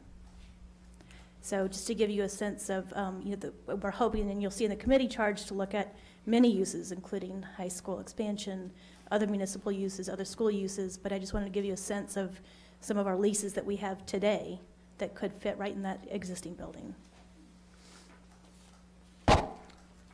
Thank you. The committee is being proposed to have a broad range of skills, including a current selectman, I anticipate, chairing that, previous selectman, school committee member, planning board member, the advisory committee, building commission, precinct 6 town meeting member, Brington Road resident, and perhaps some others. And I'm just going to suggest, I think you should have 2 school committee members on there, given that most of the potential uses you're talking about are school uses. It might be. I'll just throw that idea out there. I'll talk to them. Yeah. So the point is to create a really high-powered committee whose recommendations will have some gravitas, because whatever comes out of this process needs to go to town meeting and get a 2/3 vote of town meeting. So I think we need to do a very thorough look at the property, do thorough due diligence, and make sure that there are no showstoppers, deal breakers. It's not, make sure it's a property we really want. And we're going to have a range of experiences. I've approached a number of people already to be on the committee, and we hope to, if the board approves establishment of the committee, I would hope that we make appointments next week so we can get going pretty quickly. And Neil, can I just add one Sure. thing? Talking about all of the detailed work we need to do to get ready for any town meeting vote, but we are also hoping that this work will conclude, for this committee, around about Columbus Day of this year, because staff needs time. Melissa Goff, our assistant town administrator, and others need time to figure out how any recommendations might fit in our financial plan. Right. So, any questions from the board? I just want to compliment you, Selectman Waschinsky, for the comprehensive set of consulting services that you're proposing, including not just appraisal services, but deed research, traffic analysis, geotechnical consulting, and real estate consulting. I think that's about everything we'll need to have a holistic picture of what's going on and the advisability of acquisition. Thank you. Questions, comments? Therefore, yeah. Well, this, so this is $50,000, correct? Correct. It's a reserve fund transfer, I Correct. assume. That's from this fiscal year. Correct. So, given the scope of the work, I'm wondering whether that's enough, and whether we might have to look to the next fiscal year for additional funds. I'm just curious as to whether you've thought about that issue. Yes, we have thought about it. Does someone want to address that? I guess it's a best guess, and if we need more, we'll face that when we face it. But that is something we thought about, and I know I've had some extensive discussions with Ms. Bruton on that very question. Okay, therefore, I'm going to move that we establish a study committee in charge for the acquisition of 107 to 111 Cypress Street. All those in favor, please say aye. Selectman Daley? Aye. Selectman Franco? Aye. Selectman Heller? Aye. Selectman Green? Aye. And the chair votes aye. And I'm going to move that we approve and transmit to the advisory committee the request of the planning director for a reserve fund transfer in the amount of $50,000 for consulting services associated with the acquisition study of 107 to 111 Cypress Street. All those in favor, please say aye. Selectman Daley? Aye. Selectman Franco? Aye. Selectman Heller? Aye. Selectman Green? Aye. And the chair votes aye. Thank you.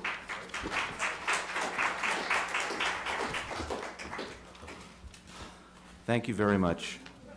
Good comments.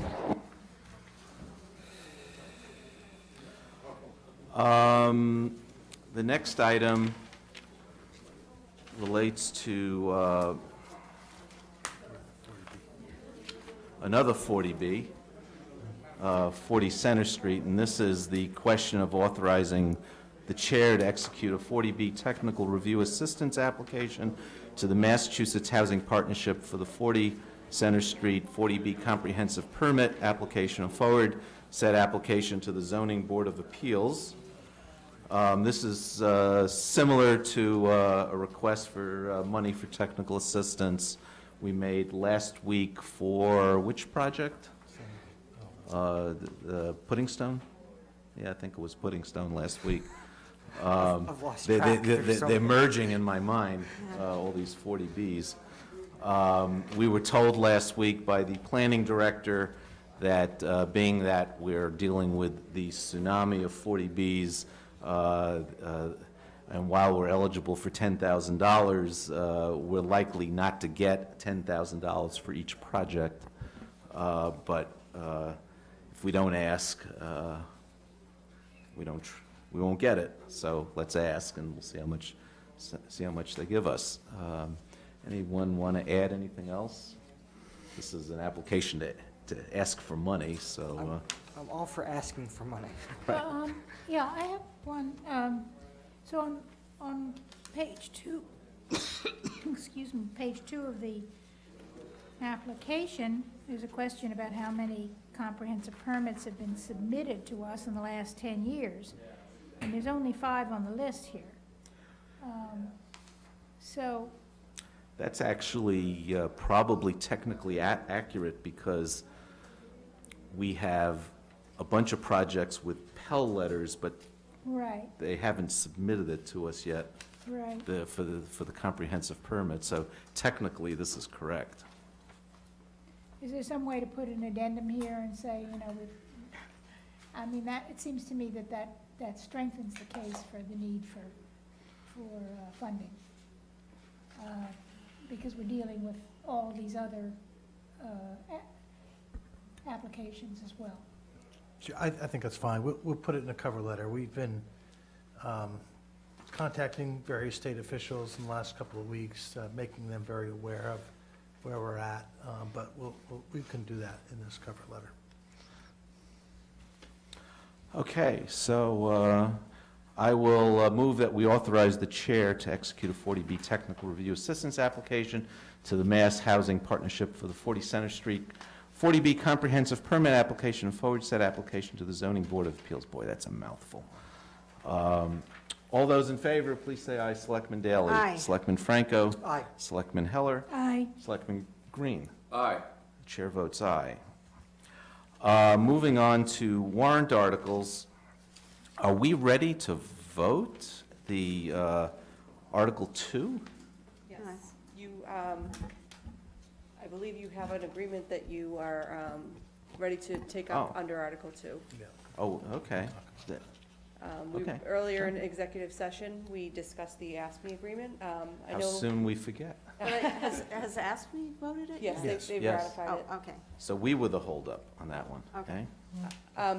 Traditionally, the board also votes in open session, again, just replicating the vote that was taken in executive session, so. Okay. I can just go through the contract again. Obviously, we talked about it during executive session. It's a 3-year agreement calling for 2% in July of 2015, 1.5% July of 2016, 1% in January of 2017, 1.5% in July of 2017, and 1.5% in March of 2017. Also some adjustments to shift differential and the removal of 8 positions from the bargaining unit, and some language pertaining to biweekly pay as well. In your description, the last date you mentioned was 2017. It's 2018. 2018. That's right. Make We did sure that change. when that gets into the combined report and goes to the advisory Yep. committee that is fixed. 2018, yep. So we should first vote to ratify the contract in public session. So I will so move that we ratify the contract. All those in favor, please say aye. Selectman Daley? Aye. Selectman Franco? Aye. Selectman Heller? Aye. Selectman Green? Aye. And the chair votes aye. So then I guess Reconsider warrant article 2. because we had a previous motion for no action because we didn't have any collective bargaining agreements. So I will move reconsideration. All those in favor, please say aye. Selectman Aye. Daley, Selectman Franco. Aye. Selectman Heller. Aye. Selectman Green. Aye. The chair votes aye. And now I will move a recommendation of favorable action on Article 2 based on the AFSCME contract that we just ratified. All those in favor, please say aye. Selectman Daley? Aye. Selectman Franco? Aye. Selectman Heller? Aye. Selectman Green? Aye. And the chair votes aye. Thank you. Okay, Are we ready to move on to Article 8? please. So Article 8, when we last talked, you were pretty much in line with the advisory committee, but we held the appropriation for the bike access improvements for $36,000. You've since seen the advisory committee language around the bike access improvements, but Selectman Franco has a proposed motion pertaining to that special appropriation. I think you should have it in your packets. Selectman Franco. So I have some language in front of you. There is one Scribner's error. I inadvertently deleted some language which I want to preserve, and I'll go through that in a second. Let me just quickly say what the goals of this language are. It's to allow for the removal of the Beacon Street bike lane after less than 6 months of this trial period if it becomes clear that the bike lane is not working. The second goal is to require that a trial period of not less than 6 months be carried out in order for the lane to be declared a success and made permanent. The proposed language, requires the Transportation Board to deliver a report to the Board of Selectmen after 6 months if the Transportation Board believes the bike lane, the Beacon Street bike lane, should be made permanent. And it commits this board to holding a public hearing prior to declaring the 6 month trial a success and allowing the bike lane to be permanent. So let me just quickly walk through the language, the Scribner's error most specifically. At the top of this page, under the heading Proposed Franco Condition Language related to Special Appropriation Number 41, if you count 4 lines up from the bottom, after the word trial, it's the third to last word in that line, I want to add using pre-established criteria established by it, referring to the Transportation Board. So the practical effect of that would be the Transportation Board has to declare by what standard they're going to declare the 6 month trial a success. And the report that they submit to us has to measure against that pre-established criteria. Yeah, and that's intended to mirror language in the advisory committee vote. So the only difference, the only substantive difference between this this language and the advisory committee language is the advisory committee has the Transportation Board voting to approve the trial and make it permanent. This board voting to approve it and make it permanent, and then the advisory committee also voting to make it permanent, and this takes the advisory committee out of it because that's not what the advisory committee does typically. You know, once the money's. But doesn't Selectman Franco, does your language also take this board out of it? No. No. It maintains this board. Okay. Yeah. And it also commits this board to holding a public hearing. Okay. Because I've got to say, I'm very concerned about what we heard, and I believe it was we got a report last week from John Doggett, one of the advisory committee members, who'd done some research on the earlier trial there. And I frankly am very concerned about the backups. I mean, I live near Washington Square, so that's when I'm not on Cypress Street, I'm going up Beacon Street to get home. And the traffic often backs up in that area now without cutting this down by a lane. And I think, unfortunately, when you have big traffic tie-ups and you have drivers who tend to get really irate, they create situations. I was behind somebody this morning coming the other direction down Beacon Street who was just like, she clearly was irritated or something and just was driving, I felt very sort of almost dangerously, you know, because of being annoyed when there'd be a delivery truck out in the lane and this and that. So she was kind of weaving around. But, you know, I think that that everybody, including the bicyclists, are at risk when you have drivers doing crazy stuff because they're so frustrated at being caught in gigantic backups. Well, the whole point of the trial is to see if it works, and then the point of having the transportation board go through a process, and then us to go through a process, is to kind of backstop and kind of, I would say, give the public a sense of certainty that, you know, we're actually going to take a good hard look. And I think your concerns are those that we heard, and we'll see. And this language generally preserves the approach that the advisory committee has endorsed. Right. And it actually makes explicitly clear that the trial period can be less than 6 months if things don't work out. Right, and that wasn't in the advisory committee language. Can I make one Yeah. more comment? I'm a little concerned about the trial period encompassing a majority of the summer, because the worst traffic in that area is not in the summer, and it's in the fall, winter, and spring when, and winters, Especially if there's snow. If there's snow, it really is bad. Do you know when they're planning on doing this? I'm not sure, but I know that that did come up during the discussion. And I think that they were targeting to try and cover more than one season. Yeah.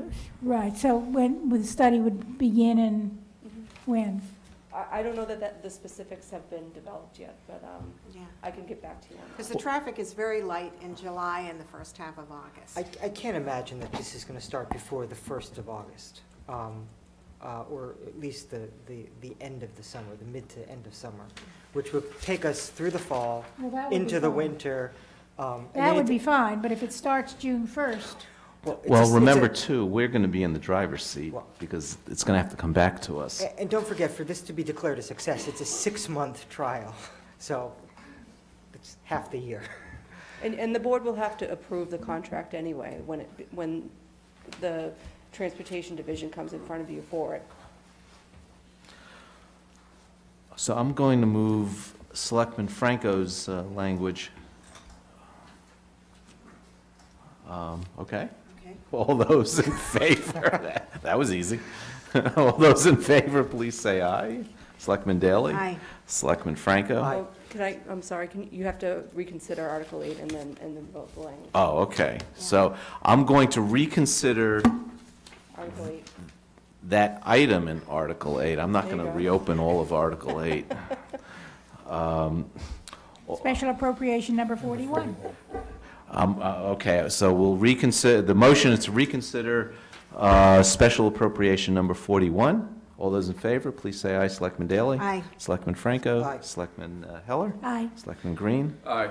Chair votes aye. I will move Selectman Franco's language with the Scrivener's error corrected.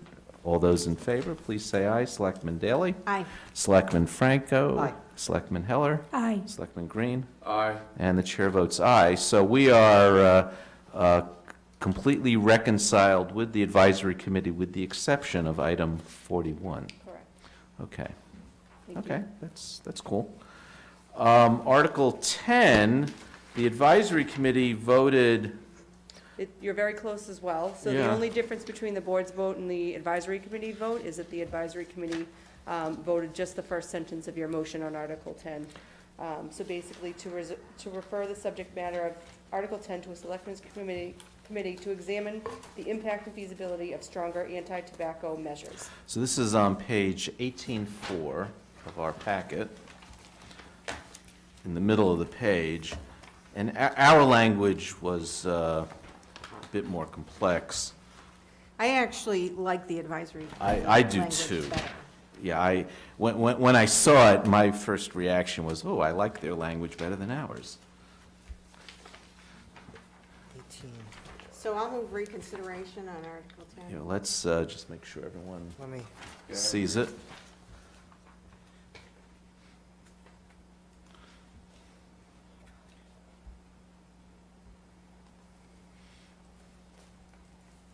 The advisory committee's motion seems to be broader, or at least, it doesn't, Right, it doesn't give any specifics and gives the whoever, to our committee, it gives them pretty broad latitude. So, okay, so Selectman Daley has moved reconsideration. All those in favor, please say aye. Selectman Daley? Aye. Selectman Franco? Aye. Selectman Heller? aye. Selectman Green? Aye. And the chair votes aye. And I'll move the advisory committee language on Article 10. All those in favor, please say aye. Reconsider that one. Oh, you I already reconsidered. I'm ahead of you. Go back to sleep. All those in favor? Sorry about that. Please say aye. Selectman Daley? Aye. Selectman Franco? Aye. Selectman Heller? Aye. Selectman Green? Aye. Chair votes aye. Okay. I wanna go to sleep. Article 12, the petitioner has expressed his desire to not move the article. The board has taken a position on the article of no action. There is some concern that if town meeting actually takes that no action vote, that would trigger the 2-year freeze in zoning relating to Article 12. So the suggestion is that you reopen Article 12 and then just don't make any motion. Okay. So you would rescind your prior Correct. vote? So the recommendation would be no motion, as Would be no opposed to... Any negative There'd be action no- taken by town meeting would trigger the 2-year freeze in zoning. Okay. So I'll move reconsideration on Article 12. Okay. All those in favor, please say aye. Selectman Daley? Aye. Selectman Franco? aye. Selectman Heller? Aye. Selectman Green? Aye. Chair votes aye, and I'll move... That we have no recommendation. So you just don't move the article? So nobody's moving the article. So we Yeah, will the move... advisory committee Advisory didn't take a committee- position on it either. Their write-up basically just says the advisory committee offers no recommendation under this Okay. article. No recommendation, or no motion. I think it says recommendation. Well, whatever Why the... don't we take a vote that we have no recommendation? Okay. Then we're... That's the motion. All those in favor, please say aye. Aye. Thank you. Selectman Daley, Selectman Franco? Aye. Selectman Heller? Aye. Selectman Green? Aye. And chair votes aye. See, as we get later, we start getting giddy. Further Giddy review... wasn't the word I was thinking of, but okay. So Article 20, I believe you should have language in front of you as to what the advisory committee voted. It should have been in your packet. Yeah, we have.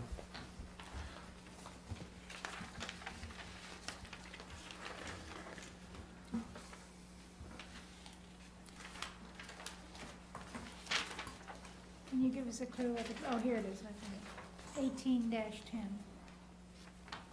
But then we don't... 19. No, 19-2. 19, 1 into 2. Oh. And then you can, they have track changes, the changes. They've removed some, but they left in the specific,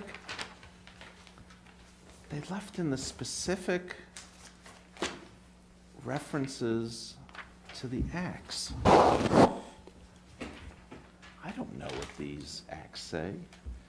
Yeah, that's the type of thing we do around here. That we leave in.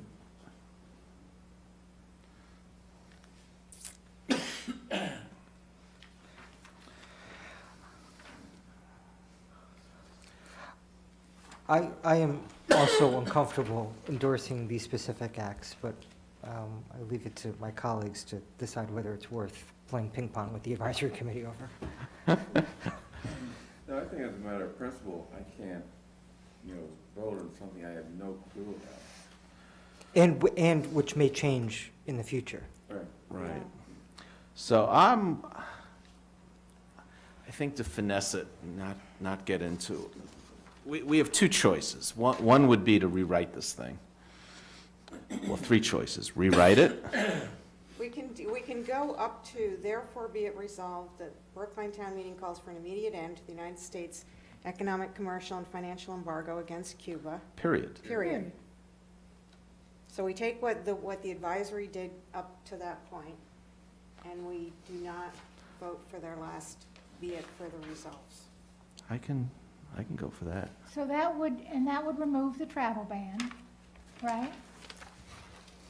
If the economic, commercial, and financial embargo was ended immediately. Right. The travel ban would be, and that's what a lot of these acts are about.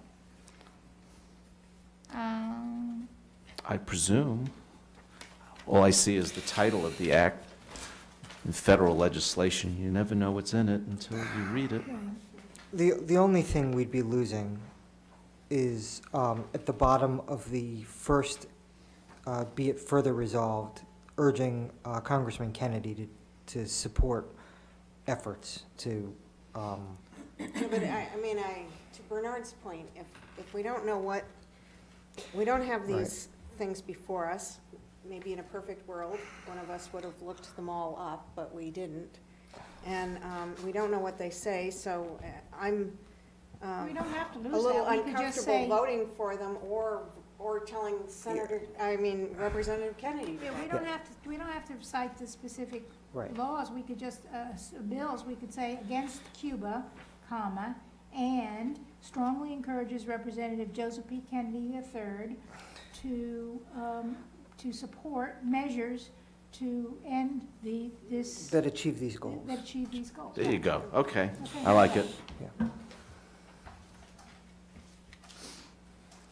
So, Can you tell your language again so Pete can get it? right, so the motion, The resolve clause would be, therefore be it resolved that the Brookline Town Meeting calls for an immediate end to the United States economic, commercial, and financial embargo against Cuba, comma, and strongly encourages Representative Joseph P. Kennedy III to actively, to join. Support measures that achieve these goals. That's what I got. yeah, good, good. Drafting as a committee worked for once. We're so talented. Okay, so that's the motion. All those in favor, please say aye. Selectman Daley? Aye. Selectman Franco? Aye. Selectman Heller? aye. Selectman Green? Aye. And the chair votes aye. The next item is the question of reappointing Melvin A. Kleckner as town administrator for a 3-year term commencing on September 15th, 2016, subject to a mutually agreed upon employment agreement, and then there'll be another question of actually approving and executing the employment agreement. I guess I should speak to it. Selectman Heller and I have been in discussions with Mr. Kleckner about his reappointment. I think the sense of the board is we're very happy with Mr. Kleckner, and I'll speak for myself, and others can join in if you wish. I'm glad he's willing to re-up. And this employment agreement will make that possible. It's pretty much the same as the existing employment agreement, with a couple of differences. One, should he not be reappointed at the end of this 3 years, it brings the severance into line with other department heads, whereas before there was some special provisions. So that's actually in the town's favor, and we're grateful that Mr. Kleckner is agreeable to that. There's a provision, it's a new provision, that if after he leaves he's called back to testify in any legal action, that we pay him for his time, and I think that's perfectly fair. There's also sick leave concession. Given my tenure, I'm eligible for greater sick leave, and so there was a special provision in a transitional way when I first came to the town I no longer need. Right, and then then there's some clarifying language that costs associated with outside activities are not borne by the town. So I'm happy and proud to recommend that we, one, reappoint Mr. Kleckner, and two, I recommend this employment agreement to you all for a vote. Yeah, I just want to say, I too am very happy that you are willing to sign on. Again, I think it takes a lot of patience to be the town administrator in a town like Brookline, where many, many people are many things. Civically engaged and I think they know them all. right. That's right. I always say in Brookline, people think, yes, I can fight town hall, and so they do. So Effectively. Happy you're willing to take some more. I want to thank you for your past service and echo Selectman Daley's words of your willingness to continue to serve. I think we're privileged to have you here in Brookline, and I look forward to a productive 3 additional years working with you. I just add that I'm very happy that we're going to maintain stability in the town administrator's office, and that you're going to be there for another 3 years. I also have to say that I admire your patience. I think that's something which you must have in this job, and it really comes out. You're very calm and cool and collected, and it's an important aspect of your performance, I think. So I think that it's a good thing that we are engaging in this effort, and we appreciate all the work you've done. At my 2 cents, running any town is a very, very difficult job, very, very complex, a lot of issues. Running a town like Brookline is doubly hard because you have everyone in the back seat, everyone in town in the back seat overlooking what you're doing and questioning every move. So I appreciate the fact that you have the skills to handle that, both in terms of knowledge as well as in terms of temperament. So thank you. That's my 2 cents. Appreciate it. Okay, so I will move that we reappoint Melvin A. Kleckner as Town Administrator for a 3-year term commencing on September 15th, 2016, subject to a mutually agreed-upon employment agreement. All those in favor, please say aye. Selectman Daley? Aye. Selectman Franco? Aye. Selectman Heller? Aye. Selectman Green? Aye. And the chair votes aye, and I'll move that we approve and execute an employment agreement with Melvin A. Kleckner as Town Administrator for the period September 15th, 2016 through September 14th, 2019. All those in favor, please say aye. Selectman Daley? Aye. Selectman Franco? Aye. Selectman Heller? Aye. Selectman Green? Aye. And the chair votes aye. And the last item. Mr. Chairman, can I just make a Yeah. brief comment, too? I would like to respond. I consider it a privilege to serve the town of Brookline. It's a wonderful community. I love it. It is challenging, but that's what makes it special. I would like to say thank you to the board for your confidence in working with you and with the chairman. But I would like to say that I am especially blessed with fantastic department heads, as well as my deputy administrator and my whole office staff. But this town is able to attract fantastic department heads who are very qualified and very committed. We're all very committed to public service and to serving the town and its citizens. So just want to say that. I thank you very much. I look forward to the next 3 years. Thank you. Last item, another appointment to the Holocaust Memorial Committee, a committee that I've been chairing. Mr. Kleckner? Yes, this is an application for Tanner Roy Stenning, so I'll ask the board to vote as I mentioned that name, Tanner Roy Stenning. Aye. Very good. Okay, and that concludes our business for, what is today? Oh, it's still the same day we started. May 10th.